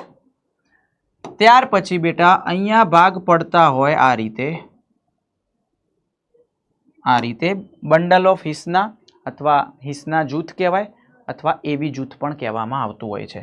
અને પછી આ રીતે ભાગ પડતા જાય જેને કહેવાય પર્કિંજે તંતુઓ. બરાબર છે? યસ. તો આ છે એસે ગાંઠ, એસએન કહેવાય. આ છે એવી ગાંઠ, એવીએન કહેવાય. બરાબર. તમને લોકેશન તો કહી દીધું કે આવેલું હોય.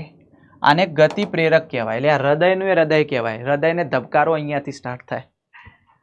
ઠીક છે, તો આને કહેવાય ગતિ પ્રેરક. આને શું કહેવાય દીકરા?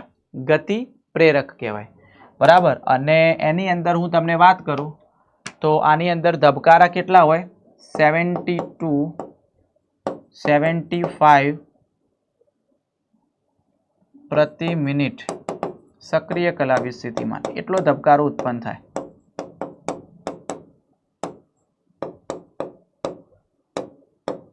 ઠીક હે, ડન. ચાલો, ગુડ. એવી ગાંઠ છે બેટા, એને ગતિ જાળવનાર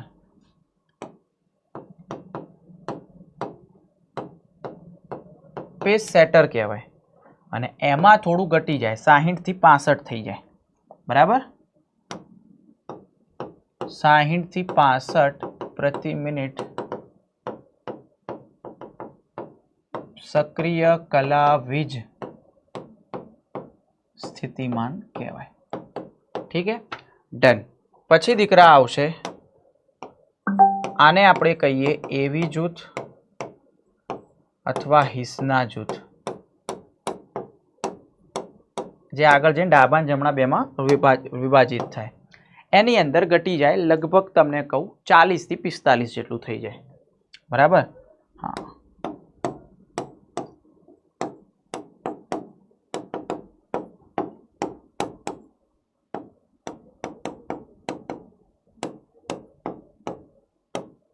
સ્થિતિમાન.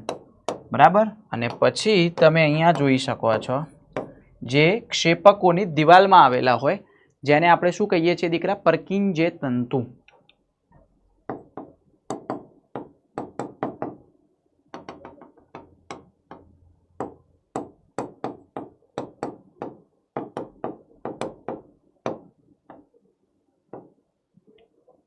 જેમાં 20 થી 25 થઈ જતું હોય, પછી ઘટતું જાય ધીરે ધીરે.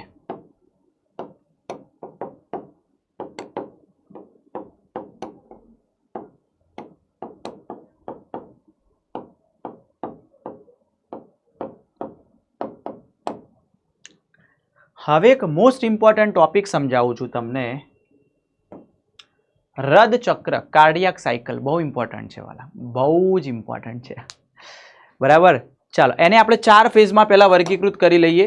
પહેલા હૃદયનો જમણો પંપ આવશે.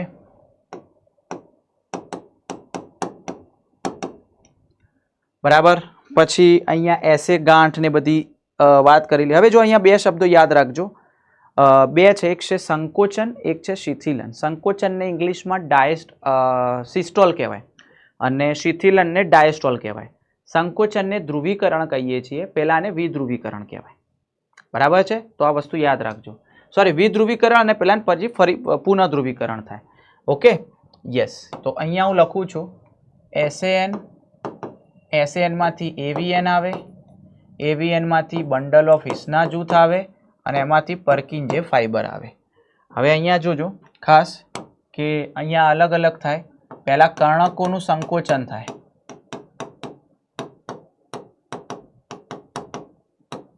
પછી આવશે ક્ષેપકોનું સંકોચન અને પછી આવશે સંયુક્ત શિથિલન. બંનેનું શિથિલન થાય. બરાબર છે. ચાલો, પછી આપણે ડાબો પંપ લખીએ, પણ પહેલા જમણા પંપમાં લખી દઉં. તો જમણા પંપની અંદર બેટા ઓક્સિજન વિહીન રુધિર હોય જમણી બાજુ, એ તો મેં તમને હમણાં જ કીધું.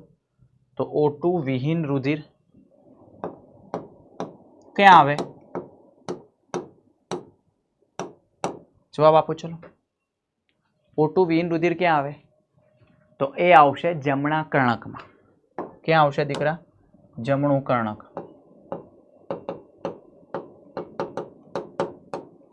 ચલો ઠીક હે. હવે જમણા કર્ણકમાંથી ક્યાં જાય? તો કયો વાલ્વ હોય? ત્રિદલ વાલ્વ આવે. ક્યાં જશે? જમણા ક્ષેપકમાં. જમણું ક્ષેપક. જમણા ક્ષેપક પછી કયા હોય? અર્ધચંદ્રાકાર વાલ્વ હોય. ખ્યાલ છે ને? તો અર્ધચંદ્રાકાર વાલ્વ.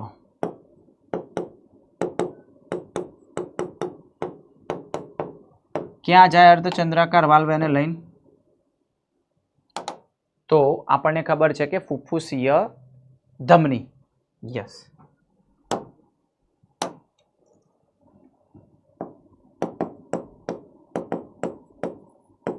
પછી એના ફેફસામાં લઈ જશે.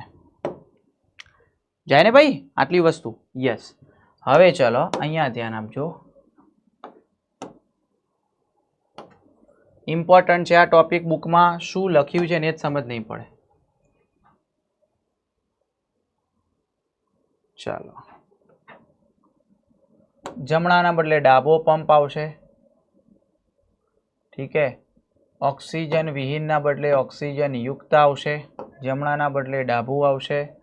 દ્વિદળના બદલે ત્રિદળના બદલે દ્વિદળ. જમણાના બદલે ડાબું. અર્ધચંદ્રાકાર વાલ્વ તો બરાબર. યસ.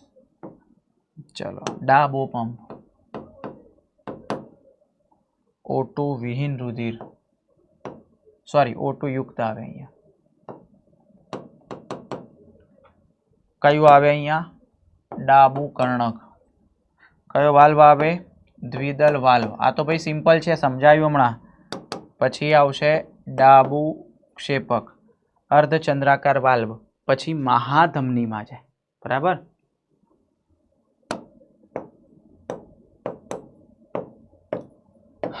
ચલો બેટા, આટલું ખબર પડી જાય પ્લીઝ અહીંયા સુધી કહો. હવે સમજાવું આખું રથચક્ર.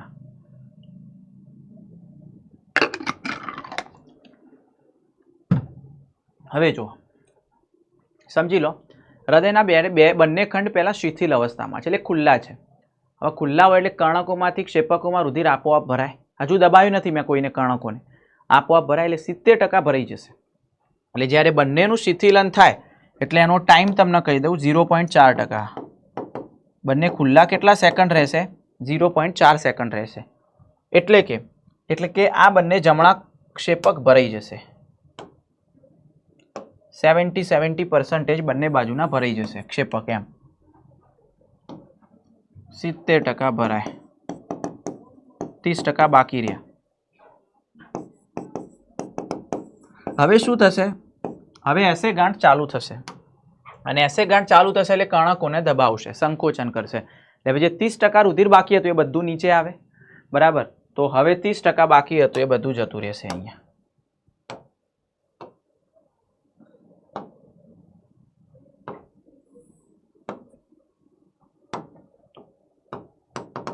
%30 ભરાય.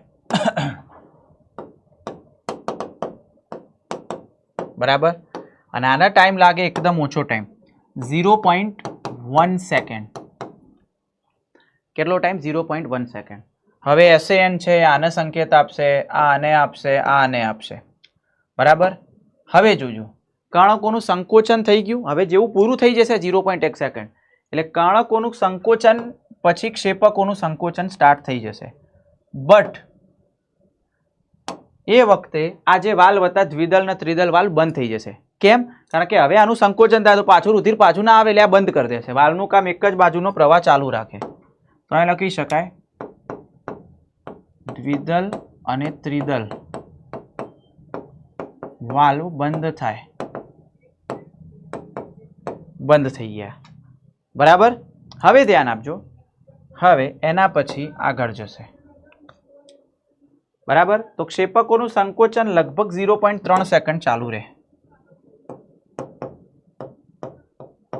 0.3 એટલે ક્ષેપકો દબાશે. બરાબર. હવે ક્ષેપકો દબાશે એટલે આ અર્ધચંદ્રાકાર વાલ્વ ખુલ્લા હશે એટલે બધું રુધિર પછી બહાર જતું રહેશે આ રીતે.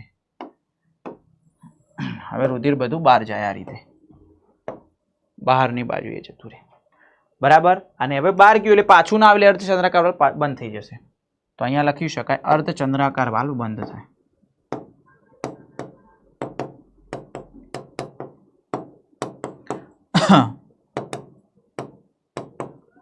અર્ધચંદ્રાકાર વાલ્વ પણ બંધ થઈ ગયા. તો આ રીતે તમે જુઓ ટોટલ એક ધબકારો થયો તો કેટલા સેકન્ડ લાગે? 0.4 વત્તા 0.3 વત્તા 0.1 0.8 સેકન્ડ. તો એક ધબકારો 0.8 સેકન્ડમાં પૂરો થાય અને આ રીતે આખું શરીરમાં ફેલાય. તો અહીંયાથી મહાધમનીમાંથી ક્યાં ગયું? શરીરના વિવિધ અંગોમાં. ફૂફૂસ ધમનીમાંથી ક્યાં ગયું? ફેફસામાં. તો એક ધબકારો 0.8 સેકન્ડ. તો એક રદચક્ર 0.8 સેકન્ડનો સમય લે છે. 1 સેકન્ડે નહીં, એનાથી ઓછો ભાગ. બરાબર છે. તો અને અહીંયા આ જે રુધિર બહાર ફેંકાય છે, ક્ષેપકોનું સંકોચન થાય એટલે ક્ષેપકો દ્વારા બહાર ના ફેંકાય, આ બાજુ ફૂફૂસ ધમનીમાં ફેંકાય, આ બાજુ મહાધમનીમાં. તો મહાધમનીમાં કેટલું ફેંકાશે? એક રદચક્ર દરમિયાન 70 ml અને આ બાજુ પણ 70 એટલે 2 70 ફેંકાય. પેલું 70 ml હતું એ શરીરના વિવિધ અંગોમાં જાય, આ 70 ml ફેફસામાં જાય. બરાબર. યસ. જેને કહેવાય સ્પંદન કદ. તો અહીંયા લખી શકાય એક રદચક્રનો સમયગાળો.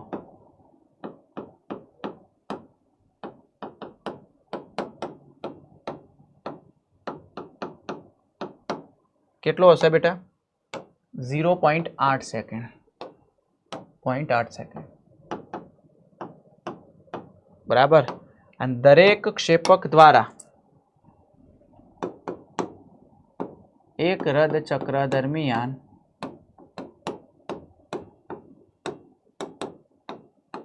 દરેક ક્ષેપક દ્વારા ધકેલવામાં આવતા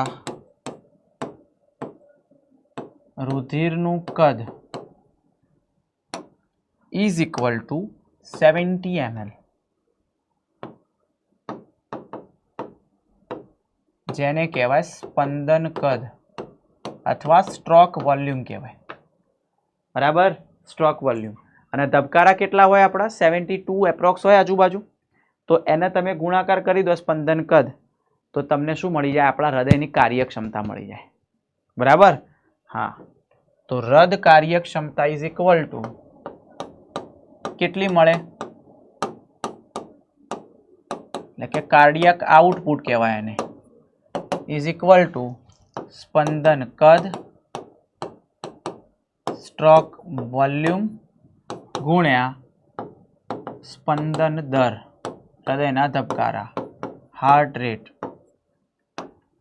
હવે આપણને ખબર છે કે કેટલા હોય સ્પંદન કદ? 70 અને આ 72. તમે કરો એનું તો 5040 ml મળે તો એપ્રોક્સ 5 લીટર લઈ શકાય. તો 1 મિનિટમાં 5 લીટર જેટલું બ્લડનું સર્ક્યુલેશન કરે છે આપણું હૃદય. ઠીક હે? સમજી ગયા? એને હૃદ કાર્યક્ષમતા કહેવાય. અને એક રદચક્ર દરમિયાન પૂછ્યું તો 70 ml દરેક ક્ષેપક આવે. ઓકે. હવે આ બદલાતી હોય, દરેકમાં 5 લીટર હોય સમાન નહીં. જેમ કે કોઈ રમતવીર હોય તો એનામાં વધારે, કારણ કે એમાં ધબકારા વધી જાય એટલે અહીંયા 72 ના બદલે ચલો 80 હોય તો એમાં વધી જતી હોય. બીજું, 2 પ્રકારના અવાજ ઉત્પન્ન થાય. આપણને ખબર છે કે આપણું હૃદય ધક ધક કરે છે. ધક ધક ના હોય, લબડબ હોય. પહેલો અવાજ ક્યારે આવે? જ્યારે પેલા દ્વિદલ ત્રિદલ વાલ્વ બંધ થતા હતા, લબ. બીજો અવાજ ક્યારે આવે? પેલા અર્ધચંદ્રાકાર વાલ્વ બંધ થતા હતા, ડબ. તો લબ ડબ લબ ડબ લબ ડબ લબ ડબ. તો 2 પ્રકારના અવાજ ઉત્પન્ન થતા હોય છે. ચાલો, આ વસ્તુ ક્લિયર? યસ. નેક્સ્ટ દીકરા, ઇલેક્ટ્રોકાર્ડિયોગ્રામ વિશે આપણે અહીંયા ચર્ચા કરવાની છે. ઇલેક્ટ્રોકાર્ડિયોગ્રામ એટલે હૃદયની જે ક્રિયાવિધિ છે એનું વિદ્યુતકીય નિરૂપણ. બરાબર.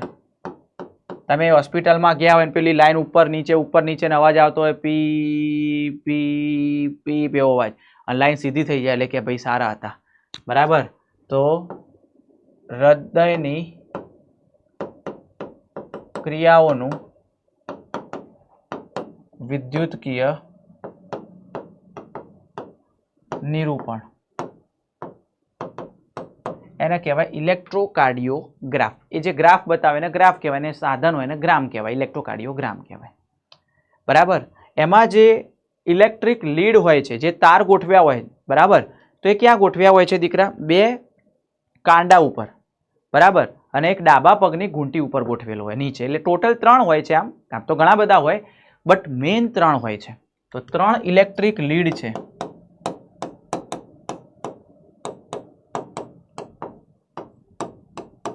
લીડ્સ એટલે તાર. તો બંને બાજુના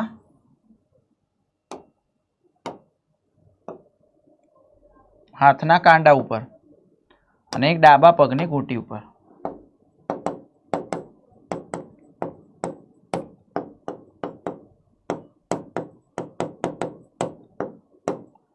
એક છે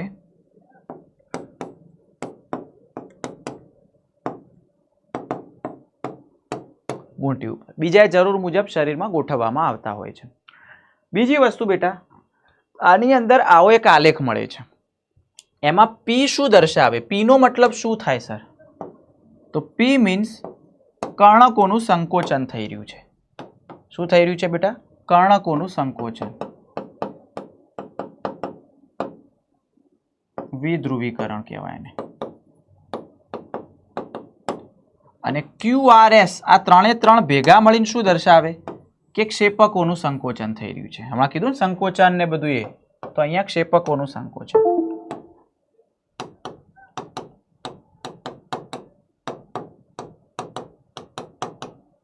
અને ટી છે એનો મતલબ ક્ષેપકો પોતાની મૂળ અવસ્થામાં, એટલે કે પુનઃ ધ્રુવીકરણ અવસ્થામાં આવી રહ્યા છે.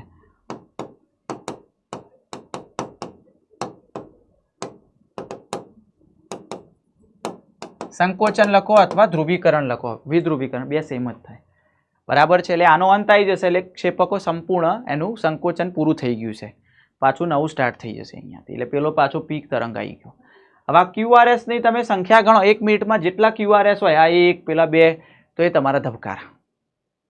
અને આ આલેખમાં કોઈ પણ ફરક આવ્યો તો ડોક્ટરને ખબર પડી જાય કે ભાઈ કોઈ હૃદયની બીમારી છે અહીંયા. Okay, yes sir. ચલો, બેવડું પરિવહન. બેવડું પરિવહન એકદમ સિમ્પલ છે બેટા. Double circulation. મેં તમને કીધું એક ડાબી બાજુ મીન્સ કે એક જમણી બાજુ, એટલે કે એક હૃદયના બાજુ હોય, સોરી એક હૃદય ક્યાં, એક ફેફસા બાજુ હોય ને એક શરીરના અંગો બાજુ હોય છે. બરાબર. બેવડા પરિવહનમાં 2 આવે, ફુફ્ફુસીય પરિવહન, દૈહિક પરિવહન. ફુફ્ફુસીય પરિવહન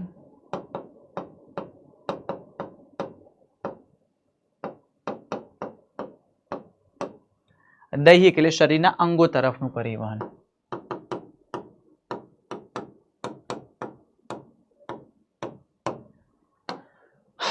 ફુફ્ફુસીય પરિવહનની અંદર બેટા તમે જુઓ તો ક્યાંથી સ્ટાર્ટ થતું હોય છે, હું તમને કહી દઉં. જમણા ક્ષેપકથી, એટલે જમણું ક્ષેપક એને લાવતું ક્યાં હોય? ફેફસામાં.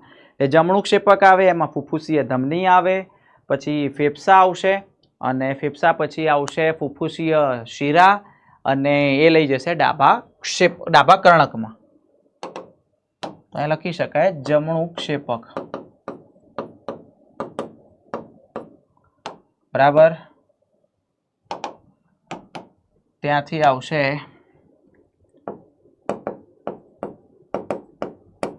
ફુફ્ફુસીય ધમની, ત્યાંથી આવશે ફેફસા, ત્યાંથી આવશે ફુફ્ફુસીય શિરા,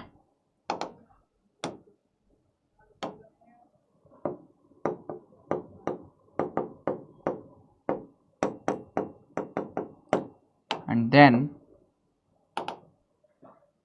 શું આવશે? સોરી, ડાબું કર્ણક. ડાબા કર્ણક સુધીનો જે ભાગ આવી ગયો એ ફુફ્ફુસીયમાં આવી જાય. બરાબર. અને ત્યાંથી પછી શરૂ કરીએ તો દૈહિક પરિવહન સ્ટાર્ટ થઈ જાય. બરાબર. એટલે ત્યાંથી ડાબા કર્ણકથી ડાબું ક્ષેપક આવશે. ડાબું ક્ષેપક મહાધમનીને આપે. મહાધમની છે એ કોને આપશે?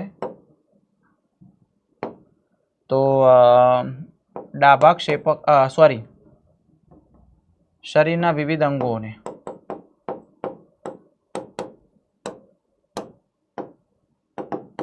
શરીરના વિવિધ અંગો છે કોને આપશે? તો શું નામ યાર એનું ભૂલી ગયો. શરીરના વિવિધ અંગો, હા, મહાશિરાને. અને મહાશિરા છે એ જમણા કર્ણકને આપશે.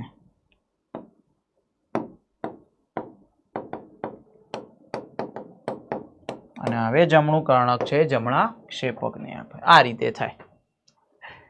થઈ ગયું? ડન? યસ. આ રહ્યું, જો સમજાયું. હવે યાદ રાખજો, ધમની અને શિરા વિશે તો હું અહીંયા નથી સમજાવતો, બરાબર, કારણ કે તમને આવડે જ છે કે ધમની શું કરે શું ના કરે. બટ એટલું યાદ રાખજો, એના સૌથી અંદરનું લેયર છે એને ટ્યુનિકા ઇન્ટરના કહેવાય અથવા ઇન્ટીમા કહેવાય. વચ્ચેના લેયરને ટ્યુનિકા મીડિયા કહેવાય. સૌથી બહારના લેયરને ટ્યુનિકા એક્સટર્ના કહેવાય. બરાબર. ચલો, રદ ક્રિયાઓનું નિયમન. દીકરાઓ, જે રદ ક્રિયાઓનું નિયમન છે એ ચેતાતંત્ર દ્વારા થાય. કોના દ્વારા થાય દીકરા? ચેતાતંત્ર દ્વારા થતું હોય. અને ચેતાતંત્રમાં પણ કયું ચેતાતંત્ર? પરિઘવર્તી ચેતાતંત્ર. પરિઘવર્તી ચેતાતંત્રની અંદર પણ તમને કહી દઉં સ્વયંવર્તી ચેતાતંત્ર, એને ANS કહેવાય.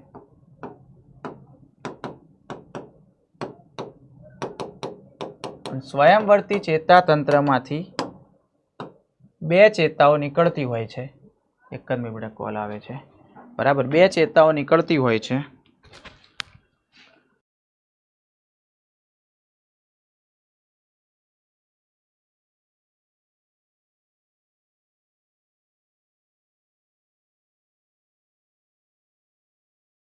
બરાબર છે, બે ચેતાઓ નીકળતી હશે.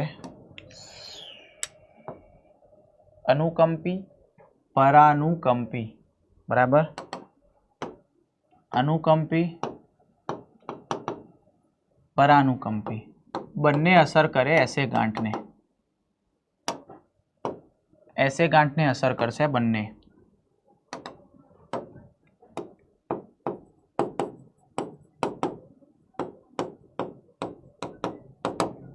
આ પણ SAN એટલે એસે ગાંઠ. શું કરશે? ખાસ ધ્યાન આપજો. આ જે છે દીકરા, બરાબર, એસે ગાંઠને અસર કરીને શું કરશે? ન્યુરોટ્રાન્સમીટર મુક્ત કરે.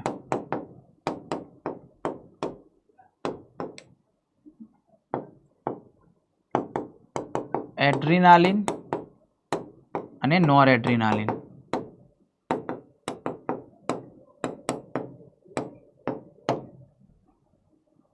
કોણ છે? હા. અને આ જે છે એ મુક્ત કરશે એસિટાઇલ કોલાઇન. એસિટાઇલ કોલાઇન. બરાબર. બીજી વસ્તુ, આ જે છે રદ કાર્યક્ષમતા વધારે અને એટલે પહેલા હૃદયના ધબકારા વધારે, રદ કાર્યક્ષમતા વધી જશે. રદ દર અને રદ કાર્યક્ષમતા વધારે, એટલે એકને વધારવાનું કામ કર્યું. અને આની અંદર શું આવશે? રદ કાર્યક્ષમતા, રદ દર અને રદ કાર્યક્ષમતા ઘટાડે. તો આને ઘટાડવાનું કામ કર્યું. એક વધારે એક ઘટાડે. આ રીતે હૃદયની ક્રિયાઓનું નિયમન થાય. જરૂર પડશે તો વધારશે, જરૂર પડશે તો ઘટાડશે. બરાબર. પરિવહન તંત્રની અનિયમિતતાઓ કે કયા કયા હૃદયના રોગ થઈ શકે? પહેલા નંબરે સર્વસામાન્ય રોગ છે બ્લડ પ્રેશર વધી જવું. બરાબર. તો ફર્સ્ટ વન ઇઝ ઉચ્ચ રુધિર દાબ, હાઇપર ટેન્શન કહેવાય. સિમ્પલ છે. આમ આપણું બ્લડ પ્રેશર બીપી કેટલું હોવું જોઈએ? 120/80, એટલે સિસ્ટોલિક 120, ડાયસ્ટોલિક 80. તો અહીંયા લખી શકાય સામાન્ય રુધિર દાબ કેટલું હોવું જોઈએ? તો 120/80 120/80 મિલીમીટર Hg પારાના દબાણે હોય છે. એટલે આ છે સિસ્ટોલિક એટલે સંકોચન વખતનું, આ છે ડાયસ્ટોલિક એટલે કે શિથિલન વખતનું. બરાબર. હવે જો વધી જશે તો વધારાનું કેટલું કહેવાય? તો વધુ દબાણ. બરાબર. અથવા ઉચ્ચ દબાણ, ઉચ્ચ રુધિર દાબ કેટલું હોય? તો 120 ના બદલે 140 ઉપર થઈ જાય અને 80 ના બદલે 90 થઈ જાય તો વધેલું કહેવાય. જેના કારણે શું થાય છે બેટા? તો આપણા મગજ, મૂત્રપિંડ અને હૃદયને અસર થઈ શકે.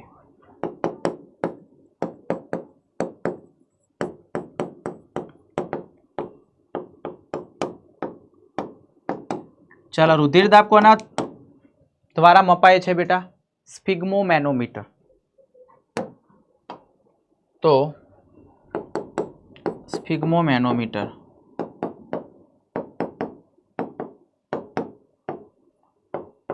વડે માપવામાં આવતું હોય છે.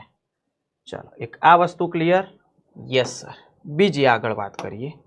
બીજો રોગ છે દીકરા, જેને આપણે કહીએ છીએ એથેરોસ્ક્લેરોસિસ તરીકે ઓળખીએ છીએ. એક જ મિનિટ બેટા, કોણ છે યાર? એક જ મિનિટ દીકરા.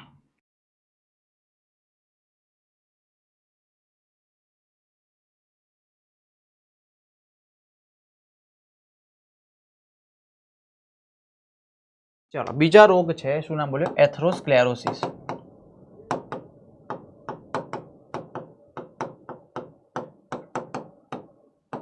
અથવા આને કહેવાય હૃદ ધમની રોગ અથવા CAD, cardiac coronary artery disease. Cardiac નહીં.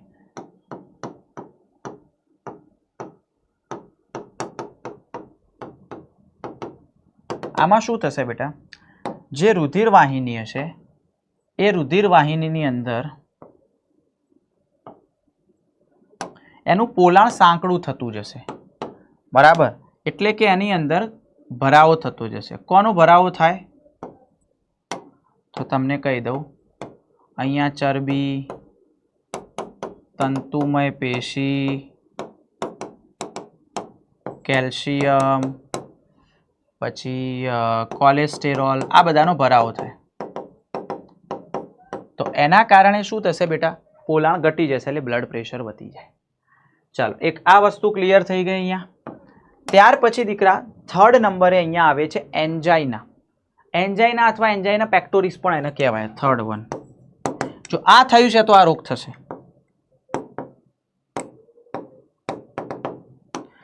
એમાં જે હૃદયના સ્નાયુઓ હોય એને પૂરતો ઓક્સિજન ના મળે. બરાબર. જે રુધિરનો પુરવઠો મળવો જોઈએ બરાબર મળશે નહીં, કારણ કે અહીંયા પોલાણ સાંકડું થઈ ગયું.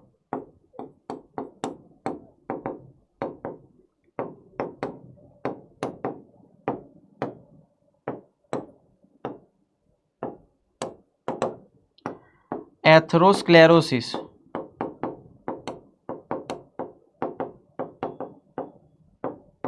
ના પરિણામે થાય. બધા ન થાય પણ મધ્યમથી મોટી ઉંમરમાં વધુ જોવા મળે. બરાબર.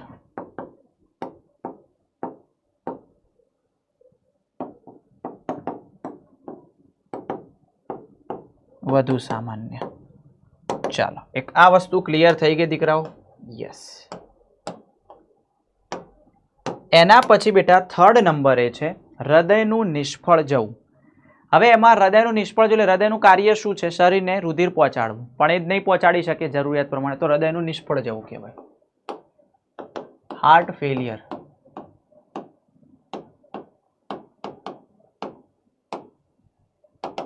બરાબર. શરીરની જરૂરિયાત મુજબ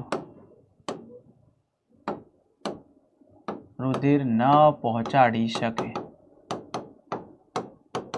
એને ઘણીવાર બેટા કહેવાય છે કોન્જેસ્ટિવ હાર્ટ ફેલિયર. કેમ? કારણ કે એનું એક લક્ષણ એ છે કે રુધિરમાં ફેફસામાં રુધિર ભરાઈ જાય, એટલે એના કારણે પણ નહીં પહોંચી શકતું. ભરાઈ ગયું એટલે રુધિર ઘટી ગયું. બરાબર. congestive heart failure.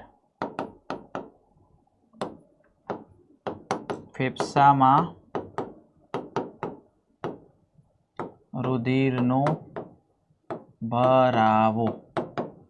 ચાલો ક્લિયર છે, ડન. તો એક એ વસ્તુ પણ આવશે. એના પછી દીકરા આવે છે હૃદયનો અટકાવ. એનો મતલબ એમ થાય કે હૃદય ધબકવાનું જ બંધ કરી દે, સ્ટોપ, સ્વિચ ઓફ. બરાબર. તો ફોર્થ વન ઇઝ હૃદયનો અટકાવ. તો હૃદય ધબકવાનું બંધ કરે.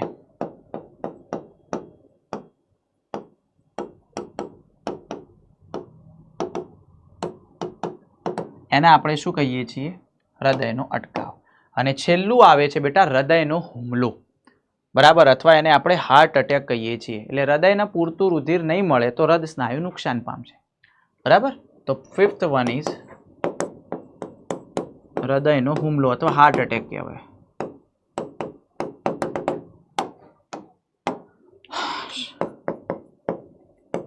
પૂરતું રુધિર ન મળે, હૃદય સ્નાયુઓ નુકસાન પામે. સમજી ગયા? ચેપ્ટર ખતમ. ચાલો જવાબ આપો ફટાફટ. ખબર પડી? મજા આવી કે નહીં? ફટાફટ એકવાર થમ્સઅપ આપો. હવે એમસીક્યુ સોલ્વ કરીએ. આમાંથી ઘણા બધા હું હોમવર્કમાં આપીશ અને એનો તમારો જવાબ કમેન્ટ બોક્સમાં આપવાનો છે. હું ચેક કરીશ કેટલાનો સાચો છે. હું પણ થમ્સઅપ આપીશ જેને કર્યો છે. બરાબર. ચલો જોઈએ. પહેલો, જો તમને કોઈ વ્યક્તિમાં એન્ટીબોડીની મોટી ઉણપની શંકા હોય, તમે પુષ્ટિ કરતા પુરાવા નીચેમાંથી કોને જોશો? હવે ચલો, એન્ટીબોડી છે બેટા. એન્ટીબોડી રુધિર રસમાં હોય. રુધિર રસ. બરાબર. આલ્બ્યુમિન નહીં, હિમોસાઇટ્સ નહીં, સીરમ કહી શકાય. બરાબર. સીરમ. સીરમનો મતલબ શું થાય છે? કે રુધિર રસમાં ગંઠાઈ જવાના કારકો સિવાયનું રુધિર, એટલે ગંઠાઈ જવા સિવાય જે રુધિર રસ હોય એ, તો એ સીરમ. બરાબર. તો આ એડ કરી દેજો. રુધિર પ્લાઝમામાં હાજર પાણી અને પ્રોટીનનું પ્રમાણ. પાણી કેટલું હોય? 40 થી 42 નહીં, 60 થી 65 નહીં, 70 થી 80 નહીં, 90 થી 92 અને પ્રોટીન 6 થી 8% હોય. તો જવાબ અહીંયા ડી આવશે. Next point. એક માર્ગ અકસ્માત દર્દીને જેનું બ્લડ ગ્રુપ અજ્ઞાત છે તેને તાત્કાલિક રક્ત ચડાવવાની જરૂર છે. તેનો એક ડૉક્ટર મિત્ર તરત જ પોતાનું લોહી આપવા ઓફર કરે છે. દાતાનું બ્લડ ગ્રુપ કયું છે? જે બધાને આપી શકે કયું હોય? બ્લડ ગ્રુપ ઓ હશે, જે બધાને આપી શકે. એટલે એને ખબર હશે એના મિત્રને કે મારું બ્લડ ગ્રુપ ઓ છે, હું બધાને આપી શકું. બ્લડ ગ્રુપ એ વાળી વ્યક્તિ ખાલી જગ્યા ગ્રુપમાંથી લોહી મેળવી શકે. એ વાળી એ પાસેથી લે, બી ના આપી શકે. એ અને ઓ વાળા પાસેથી લઈ શકે. યસ. તો ઓપ્શન બી આવશે.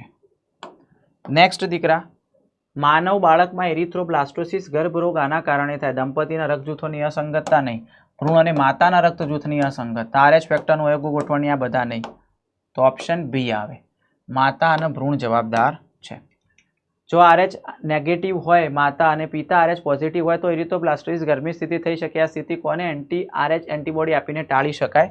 આ તમારા માટે હોમવર્કમાં મેં મસ્ત રીતે સમજાયું છે. જોઈએ કેટલાનું સાચું પડે છે. ચલો, મત્સ્યની અંદર દ્વિખંડી, ઉભયજીવીની અંદર પહેલા તો એ ફર્સ્ટમાં એ બી ના આવે, બી ના આવે. ઉભયજીવીની અંદર ત્રિખંડી, સરીસૃપમાં પણ ત્રિ, એટલે 2 અને 3 માં બી આવે. 2B 3B. ઓકે. સી ના આવે. જવાબ થઈ ગયો. અને ફોર્થમાં સી. ઓકે. Option A. બરાબર.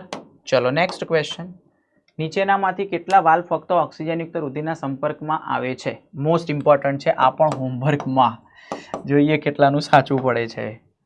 એક વ્યક્તિમાં એસએ નોડ યોગ્ય રીતે કામ કરતું નથી, તેથી તેને કૃત્રિમ પેસમેકર દ્વારા બદલવામાં આવે, પરંતુ લાંબા સમય પછી તે બિનકાર્યકારી બની જાય તો પછી દર્દીને શું થાય? હૃદયના સ્નાયુઓ સંકલિત લયબદ્ધ ગતિમાંથી પસાર થાય. કર્ણકો અને ક્ષેપકો બંને લયબદ્ધ રીતે સંકોચાય. ક્ષેપકો લયબદ્ધ રીતે સંકોચાય, કર્ણકો લયબદ્ધ સંકોચાય છે. બરાબર. હા, અસંકલિત લયબદ્ધ ગતિમાંથી બિનકાર્યકાર બની જાય છે. એટલે કે બરાબર નહીં ગમતું, શું થશે પછી? લાંબા સમય પછી તે બિનકાર્ય. એસે ગાંઠ જ કાર્યકારી નહીં હોય તો શું? હૃદયના સ્નાયુઓ સંકલિત લયબદ્ધ ગતિમાંથી પસાર થાય છે. અસંકલિત. યસ ભાઈ. ક્ષેપકો લયબદ્ધ સંકોચાય છે એવું નહીં. કર્ણકો અને ક્ષેપકો બંને લયબદ્ધ સંકોચાય અને કર્ણકો લયબદ્ધ સંકોચાય એવું તો નહીં જ આવે. બરાબર છે. અસંકલિત. હૃદયના સ્નાયુઓ છે એને તકલીફ પડી જશે, કારણ કે ભાઈ એસે ગાંઠ જ તકલીફમાં છે. બરાબર. એટલે મેઇન કહેવાય. ચલો એસએન ને પેસમેકર પણ કહેવાય. કણકના ઉપરના જમણા ખૂણામાં આજે એસએન મહત્તમ સંખ્યામાં. ચાલો ભાઈ હોમવર્કમાં આપું છું, જવાબ આપી દેજો. ઓકે, તો હોમવર્કના MCQ આપ્યા છે, સોલ્વ કરી લેજો. ઠીક હે, ચલો તો આજે આપણું ચેપ્ટર પૂરું થઈ ગયું, દેહ, જળ અને પરિવહન.